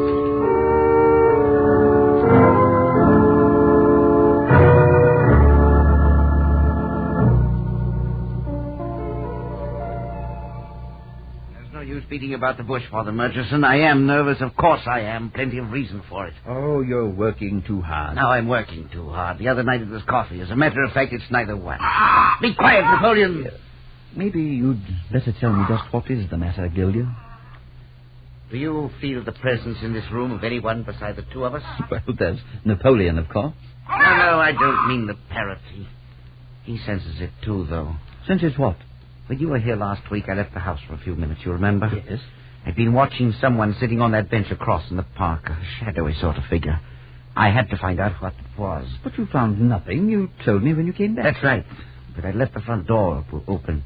When I came back in, I felt suddenly that someone or something had entered ahead of me. Oh, come now, really, Guildea. I knew also that they'd found their way to this room. But I was here all the time. No one came in. Father Murchison, whoever or whatever came into the house that night, came into this room, is still here right now. You, Guildea, a scientist. Yes.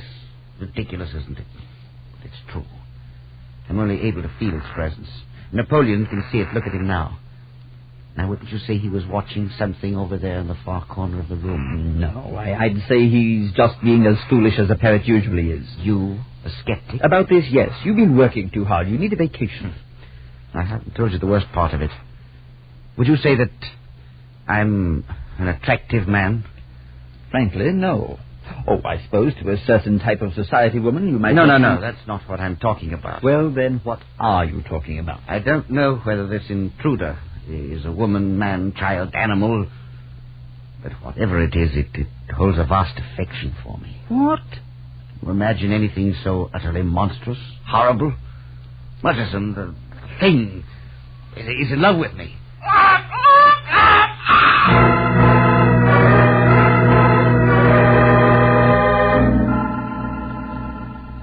I could not, would not accept Guildea's belief. And yet the alternative was even more frightful. For I could only decide that the long hours of study and lecturing had affected his mind, had brought him in fact to the verge of insanity. I persuaded him finally to get away for a while, leave the house, forget his professional problems, take a short trip. I accompanied him to Victoria Station, saw him off on the boat train, and then, caught up in my duties, I had little time to consider the strange affair for nearly 10 days.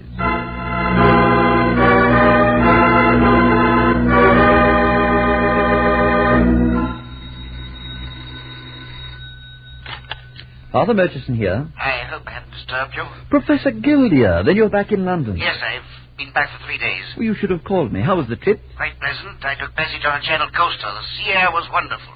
You weren't troubled on the trip? Oh, no. Not at all. It waited here for me. What? Then you mean to Could you come over here tonight? You mean now? Yes, if you could.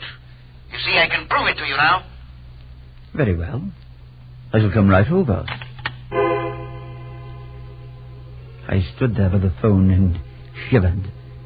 The thing had become so real to him now that he felt he could go away and leave it, then come back and find it waiting for him.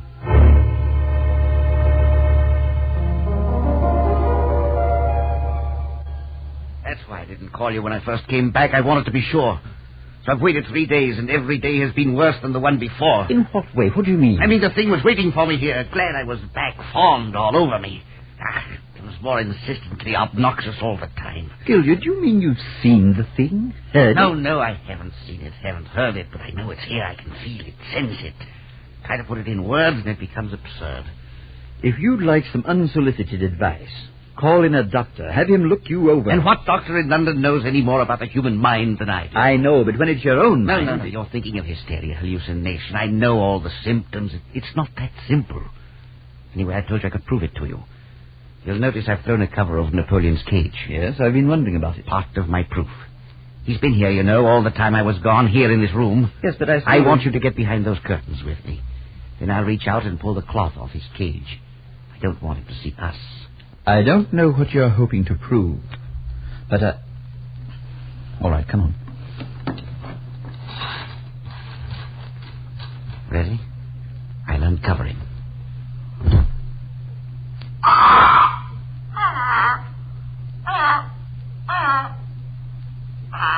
We crouched there behind the curtains watching the parrot. He protested a while at being so rudely disturbed by some unseen agency, climbed about the cage with claws and beak, pecked at crumbs, appeared entirely normal.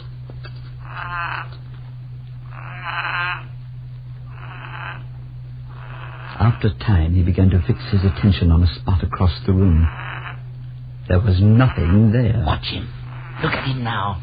In the parrot's mind, at least, someone or something was approaching the cage. And yet, the room was empty. Whatever it was, apparently had reached the cage now. And Napoleon welcomed it with friendly chortling. The hairs rose on the back of my neck. For the bird was cooing and gurgling as he did when I or Guildea scratched the feathers on his head. I could almost fancy that I saw long, white, ghostly fingers reaching through the bars of the cage. Watch him and listen to him. He's talking to the thing, imitating it. See what you think. The bird was moving about in the cage now, nodding his head in a very peculiar manner, uttering the most extraordinary sounds. I began to realize that he was imitating the thing he saw standing by his cage. And then the full horror of it came over me. I tried to hide the thought from Guildea, but he'd already seen it in my eyes. So you see it, too. That's all I wanted to know. That I wasn't imagining it. There's no point in hiding there any longer.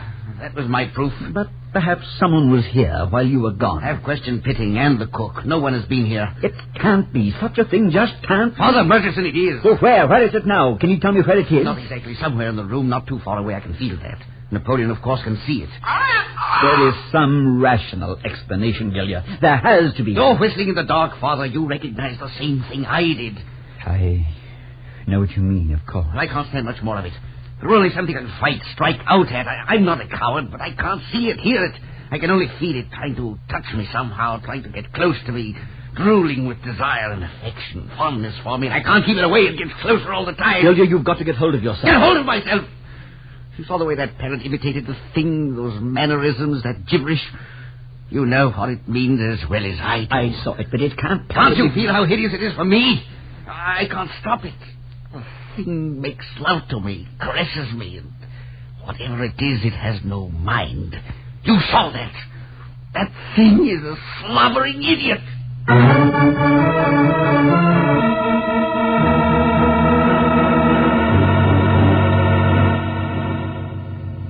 I walked home at a late hour, trying desperately to think of some reasonable answer to the whole strange affair.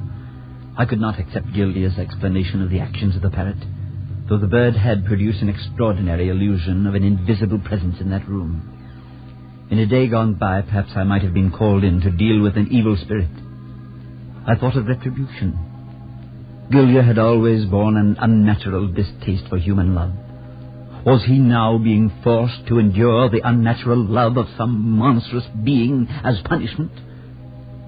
I cast such thoughts away from me, yet I could not quite accept the only other reasonable solution, that my friend was insane. It was very late when I fell asleep.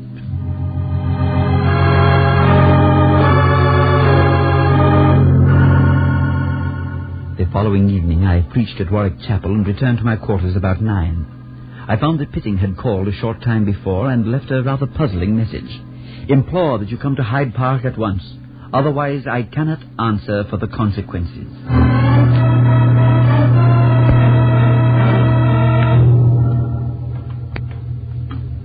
But what is it you're trying to say, Pitting? He's not himself. In what way is he not himself? I can only suggest, sir, that you talk to him yourself. Here we are. Yes, come in. I'll leave you now, sir. Oh, Murchison, come in. Gildea, what in the name of heaven is wrong? Hitting said you'd been upset, but he didn't say... Inhuman machine. What happened? What did he do? Nothing. That's just it. Nothing. But I don't see then what you warned me about it once. You said I'd meet a crisis, need him as a friend, and he wouldn't be there. Well, it happened. But yeah, I'm going to call a doctor. I've never seen you in a state like this before. No, I don't need a doctor. I'm all right now. For a little while, anyway. At least I think I am. Then what was it? What happened? That thing touched me. Really touched me, I mean, for the first time. It's only been trying to before. The only way I can put it, it rubbed itself against my soul. It was horrible. Now, Guildea, you... Don't tell me! I've got to get hold of myself. I know what I'm saying.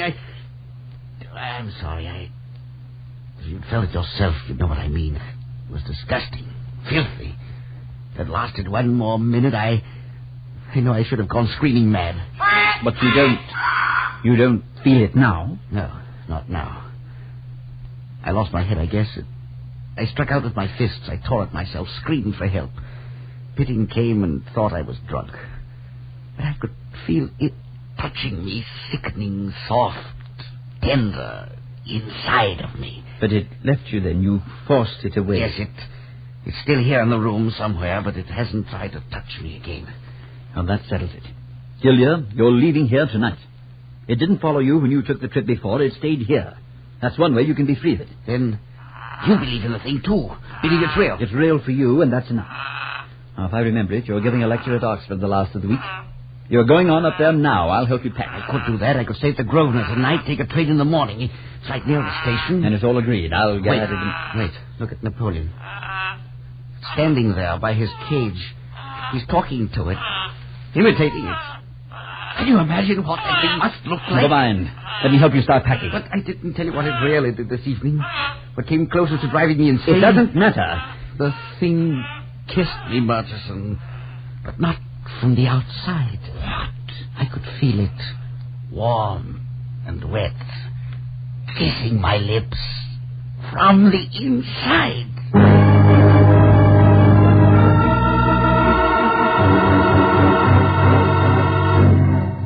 Guildea stayed at the hotel that night and caught the train out to Oxford the next morning.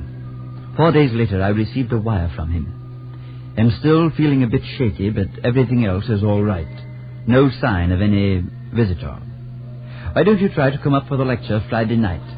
And please get rid of Napoleon for me. Signed, Guildea. On sudden impulse, I decided to accept his invitation.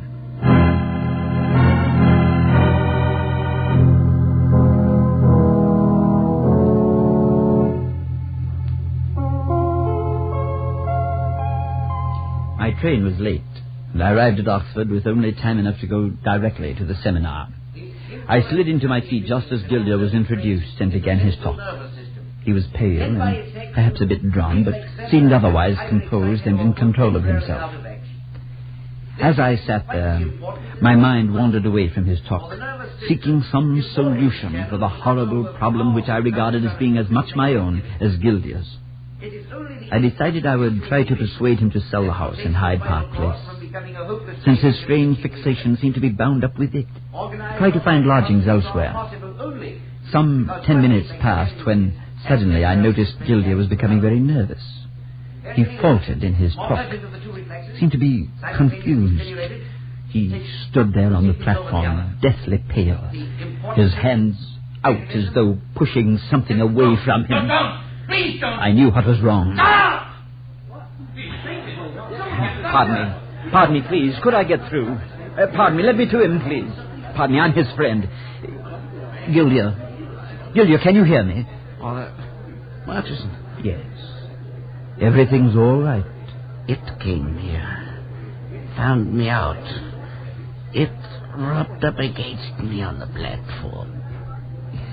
It's no use. Get me back to London.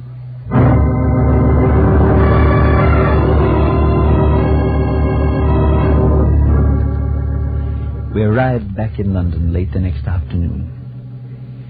Guildea was a broken old man. He shivered continually, trembled as though shaken by a chill.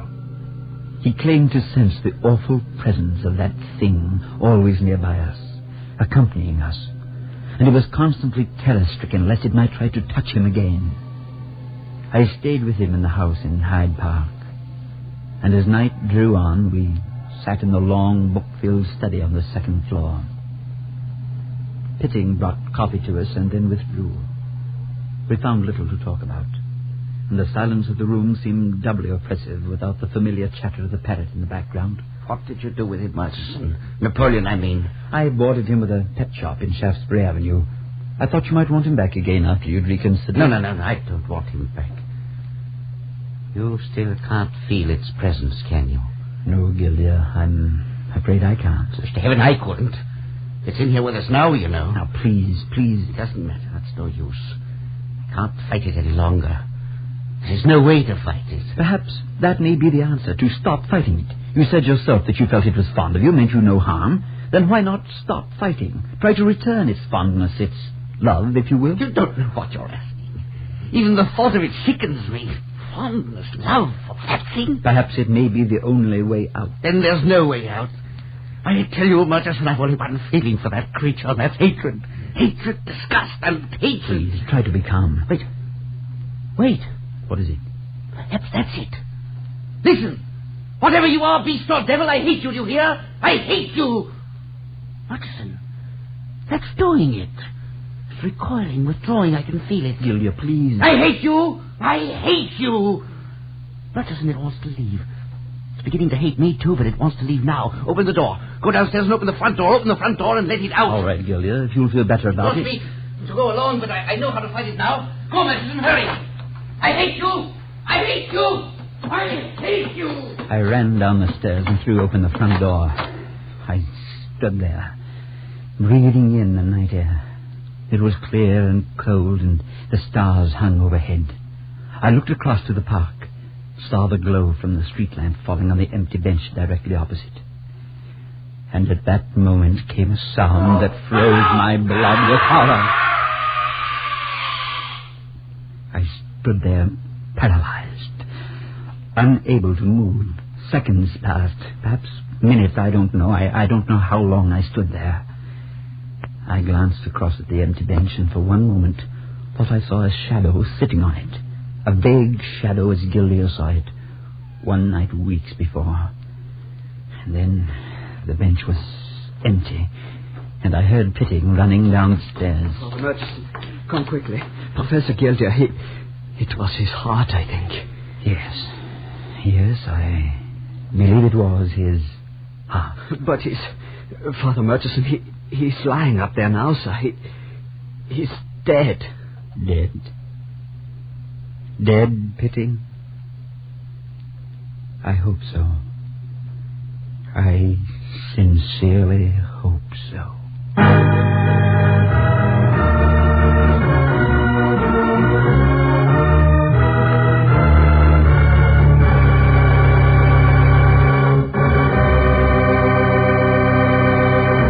Escape, produced by William N. Robeson and directed by Norman MacDonald, today brought you How Love Came to Professor Guildea by Robert Hitchens, adapted for radio by Les Crutchfield, with Louis Van Rooten as Professor Guildea, Parley Bear as Father Murchison, Harry Bartell as Pitting, and Paul Frees as the Parrot. Music was conceived by Cy Fewer with Richard Orant at the console. Next week, when the coming weekend offers little to stir the imagination, when routine inactivity stares you in the face, when you're already tired of doing nothing, we offer you Escape.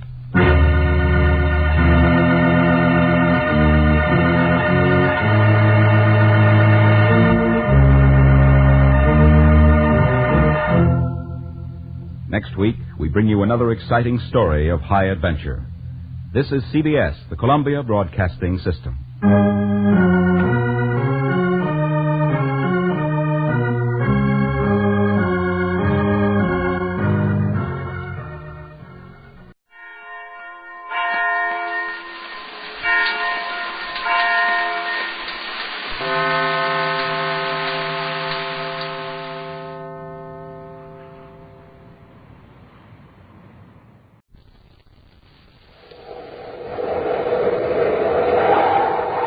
Instant Ralston and Regular Ralston, the hot whole wheat cereals in the red and white checkerboard packages, present Space Patrol!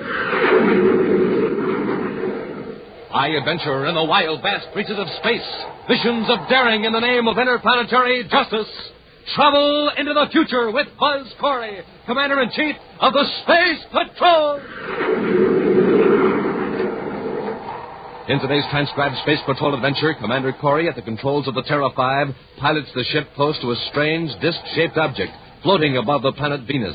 Cadet Happy is on the disc in a spacesuit, reporting to the commander by spaceophone. Can you make anything out of those instruments and controls, Happy? No, sir, they're nothing like you'd find in a spaceship or artificial satellite. And besides, they're not even connected. The disc seems to be defying gravity. Don't touch anything, Hap. These wires are just hanging loose. Looks like they've been yanked away from the... Hey, Commander, what's wrong? The disc is falling. Falling toward Venus. We'll return in just a moment with today's exciting Space Patrol adventure in the Claw of Venus. Hi, Space Patrollers. Captain Dick Tufeld here. Got a riddle for you this morning. You ready? Here goes. What can you see out of, but nobody can see in? The answer? Easy.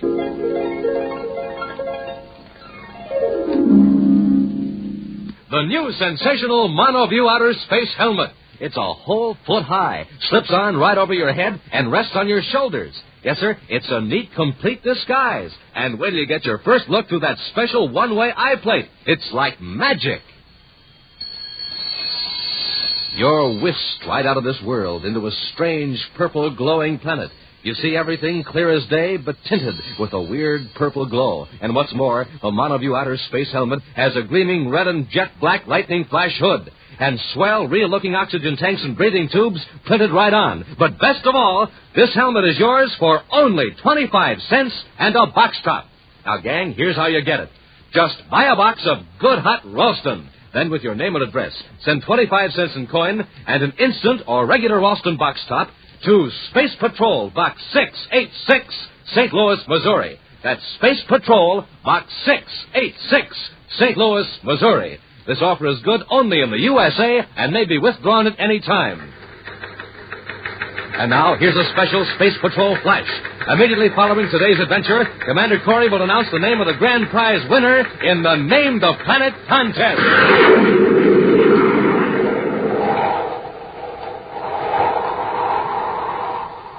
And now, today's Space Patrol adventure in the Claw of Venus.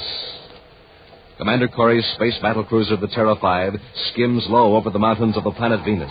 Controlled by Cadet Happy, sensitive infrared beams reach through the heavy, dark mist to feel the shapes of the craggy peaks below. Toward the east, eerie blue flashes of lightning signal the approach of a storm. With his eyes on the viewscope screens and a bank of instruments, Buzz Corey threads the needle-nosed ship through its hazardous course. We're nearly there, Happy. The probe beam should be picking out Sharn's tower any minute now. We sure got a break from that storm, sir. We'll be right on top of him before he knows we're coming. Unless one of his men tipped him off. Even if they did, he wouldn't have time to dispose of the stolen zolanite. I hope not. But to prove our case, we've got to find more than 5 pounds of zolanite on Sharn's premises. 5 pounds? Well, 100 pounds were stolen from Saturn. I know, but zolanite is so rare that the government knows the location of every bit of it. Not counting the stolen supply, of course. Well, then Sharn has 5 pounds of it legitimately. That's right. Well, Commander, isn't that a tower up there ahead on the side of the mountain? That's it, Hap. After we land, we'll not lose any time getting out of the ship. If Sharn does have the zolanite, we're in for trouble. Near the summit of a mountain, Sharn's tower rises into the mist, dwarfing 2 squat stone buildings huddled at the base. In the top chamber of the tower, Gaston Sharn barks instructions to his assistant, Richard Durant. Durant, did you hear what I said? What was that, Sharn? I said 10,000 volts. What's the matter with you today? Oh, it's that storm. I don't like working here in this kind of weather. It makes me nervous. Afraid of thunder. I thought you were supposed to be a scientist. It's not the thunder, it's the lightning. And here we are in this tower with all this apparatus. 10,000 volts, Mr. Durant, if you please. All right. 9250, 9500... 9,800. Look out! It's too much. I warned you. The circuit's overloaded. Well, put in a heavier coil. What's that? It's a spaceship. It's landing. I told you we'd get into trouble. How do you know we're in trouble? Look, it's a space patrol ship. The Zolanite. We'll have to hide it. How can we hide it? It's already inside an Endurium shield welded to an Endurium platform. But, Sean, what'll we do? Go down and meet them. Keep them out of the tower if possible, and try to keep that guilty look off your face. They probably aren't looking for Zolanite anyway. But what if they are?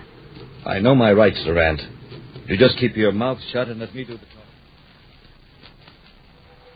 Hurrying down to the living quarters in one of the low buildings adjoining the tower, Gaston Charn hastily spreads several technical books on a table and then settles himself in a chair in an attitude of leisurely concentration. A moment later, Durant greets Buzz and Happy and leads them into the study. Well, gentlemen, this is a welcome break in a monotonous day. Yes, sit down, won't you? No, thanks. Your name is Sean, isn't it? Yes.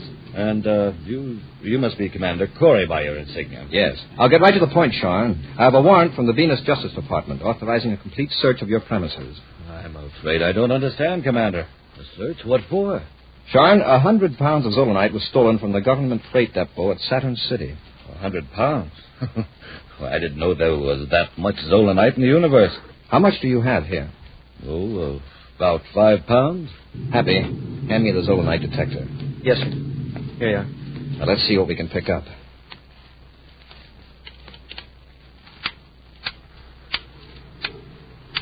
It's working all right, Commander. Of course it is. 5 pounds of Zolanite is enough to set up quite a reaction. It's true. It could be 5 pounds 20 feet away or 100 pounds 400 feet away. How about it, Sean? Can you move 20 feet and produce your Zolanite? Perhaps the storm has some confusing effect on your detector. Very unlikely. Judging by the indicator, we'll find some Zolanite up in your tower. Let's have a look. Cut the detector half. Come on, Sean. Very well, if you insist. You and Durant lead the way. Very well. Through this door, gentlemen.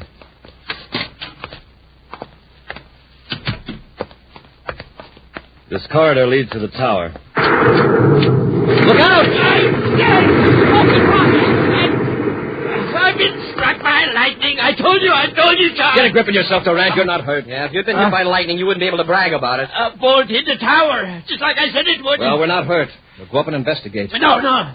The tower is damaged. What if the lightning strikes again? Commander. Yes, Hap. That flash must have put the Zolanite detector out of commission. See, it isn't picking up a thing. That's strange. You didn't get a shock or a burn, did you? No, sir. We better not risk the elevator after that bolt. We'll use the stairs. I'll go first. Hap, you watch Durant and Sean.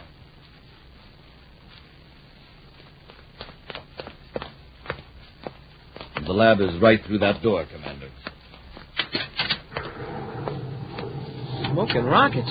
What happened to the roof? A bolt of lightning blasted out the whole top of the tower. Yeah, and it wrecked the floor, too. Yeah, it's lucky it didn't collapse. I don't understand it. What do you mean, Durant? That huge Endurium platform, it's disintegrated, vanished, just like it never existed. The walls are seared, but there's hardly any trace of molten metal. Strange. Happy, try that detector again. Yes, sir.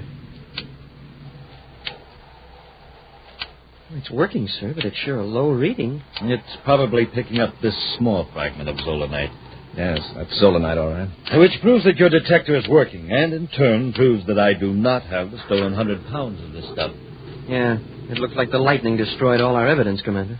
And in that case, I should appreciate it if you gentlemen would leave, so I may silently contemplate my tragic loss. All right, Sean. There's nothing I can do now but watch your step.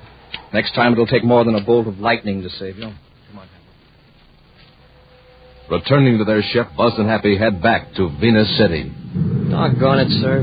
That storm couldn't have done Sharn a bigger favor if it had it made to order. Base Control, Venus City calling all spaceborne traffic using approach lane 3, level 7. Emergency warning. An unidentified object has been reported hovering at a distance of 17 DUs over Venus. Ships approaching in lane 3, level 7, use caution. This disc-shaped object last reported hovering over the following position. Get this, Happy. Yes, sir. Latitude 15 degrees, 23 minutes north. Longitude 97 degrees, 2 minutes, 15 seconds east. Altitude 17 DUs. Space Control, Venus City out. I wonder what it is, Commander. Whatever it is, it should be removed. Have you checked its location on the chart, Hap? I'll have it in a second, sir. It's just about here. That's right near us. Yes, sir. Turn on the space phone, Hap. Right. Commander Corey aboard Terra 5, calling Space Control, Venus City. Commander Corey to Space Control, Venus City. Space Control, Venus City. Go ahead, Commander. I'm checking on your report of this unidentified object. What's being done to remove it from the space lane? Nothing as yet, Commander.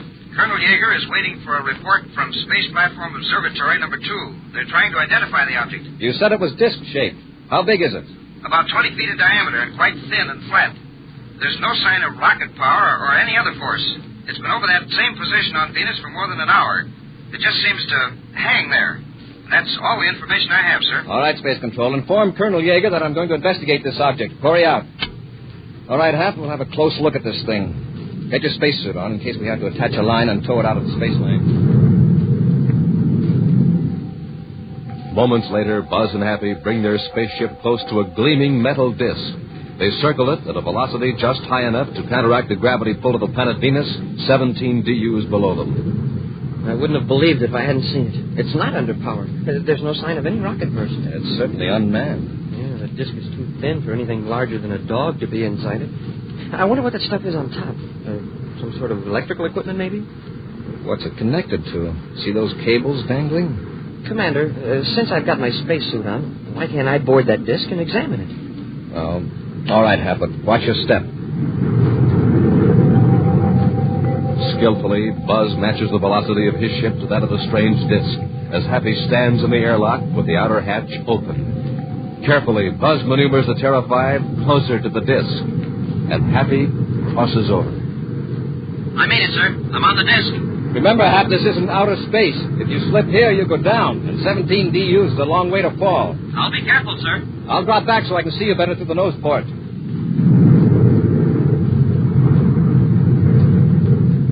Can you make anything out of it, Hap? Not yet, but somehow I get the feeling that this whole object is part of something else. What makes you think that? Well, the bolts and brackets on the disc. It looks like it has been fastened to something and pulled loose. And these controls. They're nothing like anything you'd find in a spaceship or artificial satellite. And besides, they're not even connected. Well, don't touch them, Hap. Never can tell. These wires are just hanging loose. It looks like they've been yanked away from...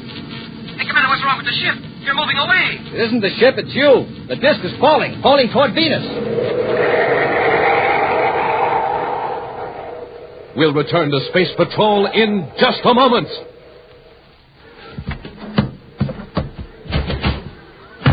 Hi, Space Patrollers. Captain Tufeld again. Right now, I'm in the mail room at Space Patrol headquarters. You hear that? That's our stamping machine pounding away like mad. Just listen to those packages going down that mail chute. Man, oh man, it seems like just about every space patroller in the universe wants one of those terrific monoview outer space helmets. There are hundreds, no, thousands of orders coming in. Say, how about you? Have you sent for your helmet yet? The one and only outer space helmet you can see out of, but nobody can see in. The wonderful helmet with honest-to-goodness looking oxygen tanks and breathing tubes printed right on it. The sensational helmet with the gleaming lightning flash hood and specially constructed outer space ear plates. The helmet that's just like the one Commander Corey wears. Now, to get one, just buy a box of good hot Ralston. Then, with your name and address, send 25 cents and an instant or regular Ralston box top to Space Patrol, Box 686, St. Louis, Missouri. That's Space Patrol, Box 686, St. Louis, Missouri. Now, Space Patrollers, if you've already sent away for your Monoview Outer Space helmet, you may have to wait a few extra days. You see, we've been getting so many orders, the Space Patrol mailroom is swamped and working overtime to get them out. So you better hurry now, because this offer soon ends. Send for yours today. And remember, stand by, Space Patrollers, for the name of the grand prize winner in the Name the Planet contest in just a few minutes. And now, back to our Space Patrol adventure in the Claw of Venus. Returning from the remote mountain laboratory of Gaston Chain, who's suspected of stealing a supply of rare, valuable mineral, zolanite, Buzz and Happy rose high above the surface of Venus to investigate a strange disc-shaped object that unaccountably remained suspended over one position on Venus. Donning his spacesuit, Happy stepped from the airlock of the Terra 5 onto the disc to examine it. He touched a dangling piece of wire. There was a flash, and the disc sharply responded to gravity, falling toward Venus, carrying Happy with it. As Commander Corey hastily maneuvers the spaceship, Happy drops away with rapidly increasing velocity. Happy, can you hear me? Yes, Commander. I'm going to try to get you off that disc before you fall into the Venus atmosphere.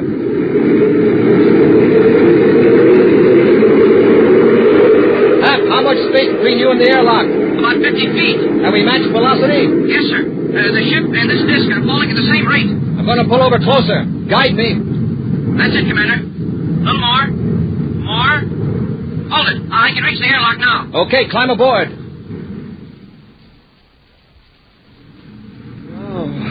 We're going to have to pull out of this trajectory, and I'm going to try to take the disc with us. Apply magnetic holding field. Yes, sir. It's in the field, sir. We've got it. Hope we can hold it on a sharp pull-out. An awful strain on the hull of the ship. I'm afraid it's too late. Seems a shame to cut it loose. Check the infrared viewscope, Hap. See where the disc will land if it continues this trajectory. Yes, sir. It'll land in the Venus Sea, or along the coast, somewhere in the Gartoga Mountains.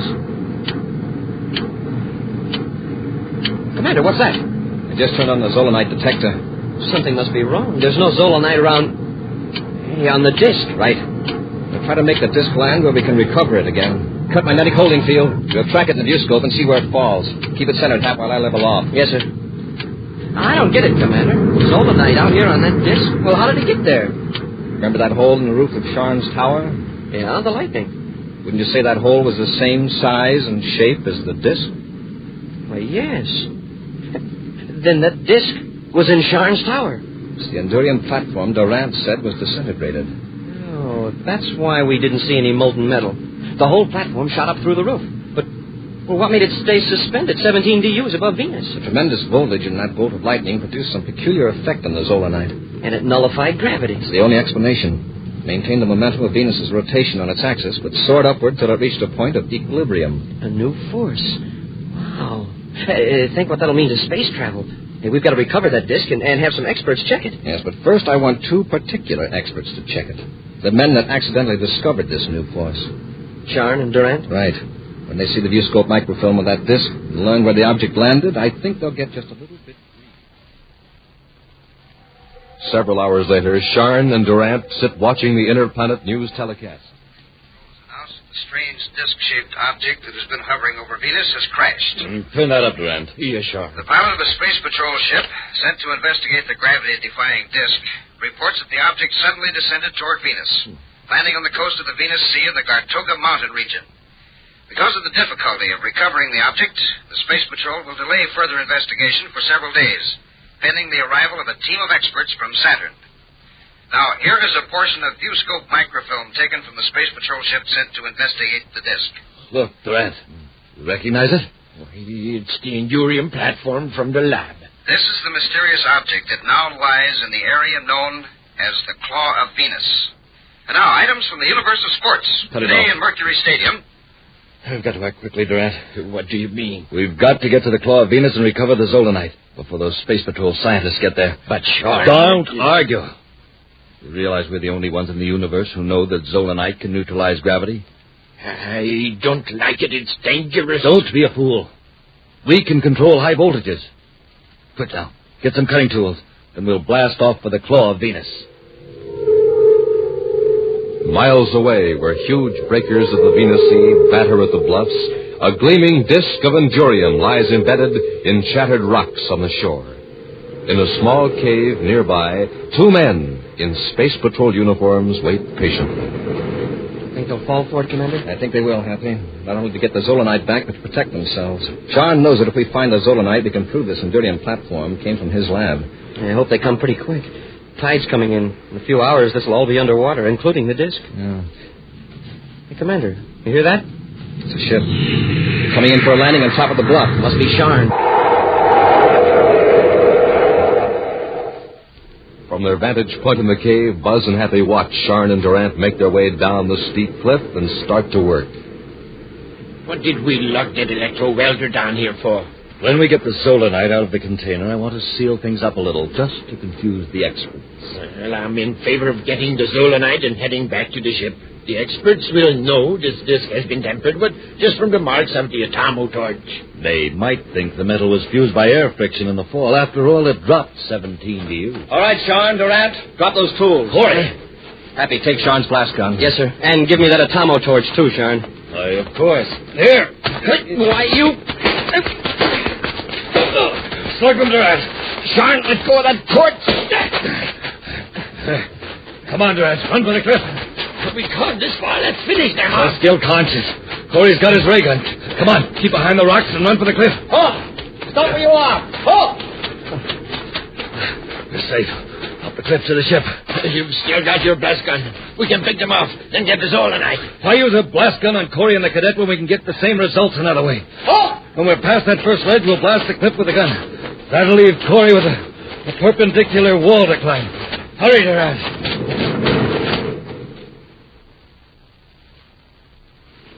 Keep after them, Happy. Yes, sir. I'm still dizzy from the crack on the head with that Atomo torch. But I bet I can outclimb those two rats any day.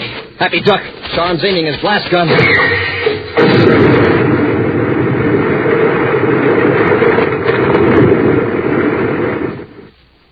Now, Corey, let me see you get out of that. Smoking rockets, Commander. Look what he did. He blasted that overhanging rock. And there's no handhold, no foothold. Just a sheer cliff. And there they go, the rats.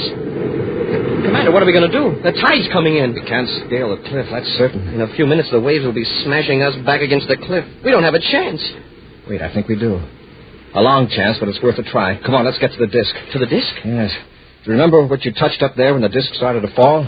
Well, yes, sir, that broken wire dangling from the panel. I accidentally brushed it against the endurium. There was a flash, and I felt like I was going down in a fast elevator. Apparently, you discharged electricity that was stored in the Zolanite circuit. A charge that made the Zolanite resist gravity.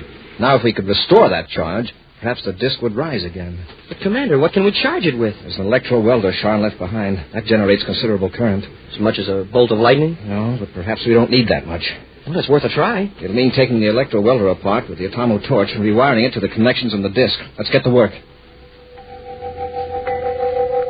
Swiftly, Buzz and Happy work with the tools. Then, as the surf begins to surge around them, Buzz makes a final connection and they stand in the center of the endurium disc.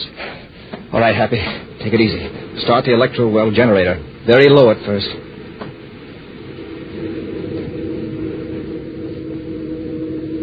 Nothing's happening, sir.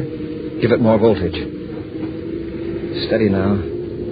This takes hold suddenly. Maybe the circuit was wrecked when the disc landed on the rocks. Hey, it's beginning to move. I can feel it. Look, we're rising. Hold it, Happy. Hold it right there. We're a few inches off the ground. I'll get off and give the disc a shove toward the cliff. Then we can ride up the face of the cliff and jump off at the top. Hey, that's right. It wouldn't be much good to us if just suspended in empty air.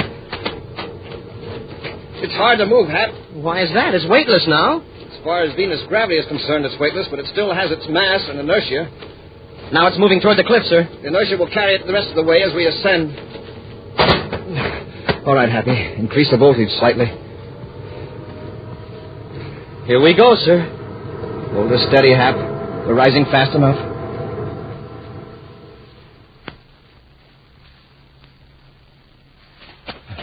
Well, we made it. I wonder if Corey's got his feet wet by now. Let's walk down to the edge of the cliff a ways. We can't tell from here. All right. After all, we should shout goodbye before we blast off. Why shout? We're right here. I know. Let's get him, Hap. It'll be a pleasure.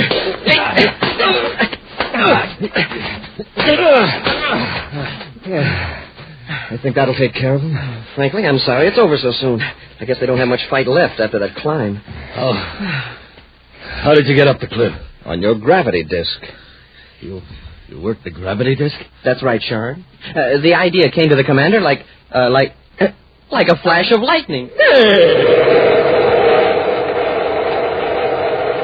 An action preview of next week's exciting Space Patrol adventure in just a moment. Smoking rockets. I must be getting space happy. I'm seeing double again. Hey, who are you guys anyway? A couple of twin giants from Jupiter or twin space pirates from Pluto? Well, we can see you, Cadet Happy. Yeah, clear as day. Yeah, but I can't see you. I know. Because you've got your Monoview outer space helmets on. Pretty neat, huh? Got oxygen tanks printed right on our helmets and big red lightning flashes on the hood. Pretty keen? You betcha. More than a foot high. Covers up our whole heads. Nobody can tell who we are. Yep, you're real space patrollers, all right. Sure are. But jumpin' Jupiter, who are you anyway? Oh, come on, tell me. I'm Space Patroller Donnie Smith reporting, sir. Space Patroller Johnny Smith here, sir. Well, you guys sure had me fooled, that's for sure. And say, Space Patrollers, how about it? Why don't you send for your own swell new Monoview outer space helmet? You know, you just buy a box of good hot Ralston, then, with your name and address, send 25 cents in coin and the instant or regular Ralston box top to Space Patrol, Box 686, St. Louis 1, Missouri. That's Space Patrol, Box 686, St. Louis 1, Missouri. Get going right away, today. And now, Space Patrollers, here's the big news. In just 2 seconds, Commander Corey will tell you the name of the grand prize winner in the Name the Planet contest. Commander Corey here. The name of the grand prize winner, the Space Patroller who wins my giant rocket clubhouse with a big motor truck to pull it and $1,500 cash is... Ricky Walker. Ricky Walker of 315 Wagner Street, Washington, Illinois. Congratulations, Ricky. And Space Patrollers, be sure you're listening next week for more exciting news about the winners of the Name the Planet contest. And now, a preview of next week's exciting Space Patrol adventure. At the end of a secret cavern on Saturn's 8th moon, a strange spaceship waits for the precise instant to blast off. Buzz and Happy, helpless at the point of a deadly heat gun, are forced down the cavern toward the ship. Hurry up, both of you. There isn't much time. Listen to us, Zobanek. These people, or creatures, or whatever they are, they've got some hold over you. Sure, Zobanek. You'll be sorry the instant the ship blasts off. I know what I'm doing. You'll be sorry if you aren't aboard. You mean you'll use that heat gun on us? I won't have to. That's the first warning. If we're not aboard that ship in 3 minutes, we'll all be finished in that rocket blast. Be sure to join us next week for the thrilling story, The Exiles from Denebola, when Instant Ralston and Regular Ralston again present Space Patrol! Space Patrol, created by Mike Moser, starring Ed Kemmer as Commander Corey and Lynn Osborne as Cadet Happy, was written by Lou Houston, produced and directed by Larry Robertson, executive producer Mike Debray. Other players were Norman Jolly, Ken Mayer, Bela Kolbach, and Dick Beals. Dick Tufeld speaking. Now, don't forget to tune in next Saturday and every Saturday when Instant Ralston and Regular Ralston again present Space Patrol! This is Dick Tufeld in Los Angeles with the story of one of the fastest planes in the world, and a word from the man who test flies it, Joe Lynch. It's North American's Air Force F-86D Sabre Jet Interceptor. Speed well over 700 miles per hour. Wingspan is 37 feet. Length 41. Cruising range 500 miles. Now, by special tape recording made at International Airport, the well-known test pilot of the Sabre, Joe Lynch. The D is a one-man interceptor, so when you fly it, you're really on your own. That's why I see to it that I'm in good condition all the time. And one way to stay in good condition is by eating a good breakfast cereal, like Rice Chex or Wheat Chex. They're just packed full of energy, and they taste well. I think you'll like them, too. No other cereal, puffed or flaked, contains so much nourishment in such concentrated bite-sized form. So take a tip from Joe Lynch, George Welch, and other top test pilots. Make your cereals Rice Chex and Wheat Chex. Be sure to see another exciting Space Patrol story in your local ABC television station. Consult your local newspaper for time and channel. This program is broadcast to our armed forces overseas through the worldwide facilities of the Armed Forces Radio Service. Space Patrol came to you transcribed from Hollywood. This is ABC Radio Network.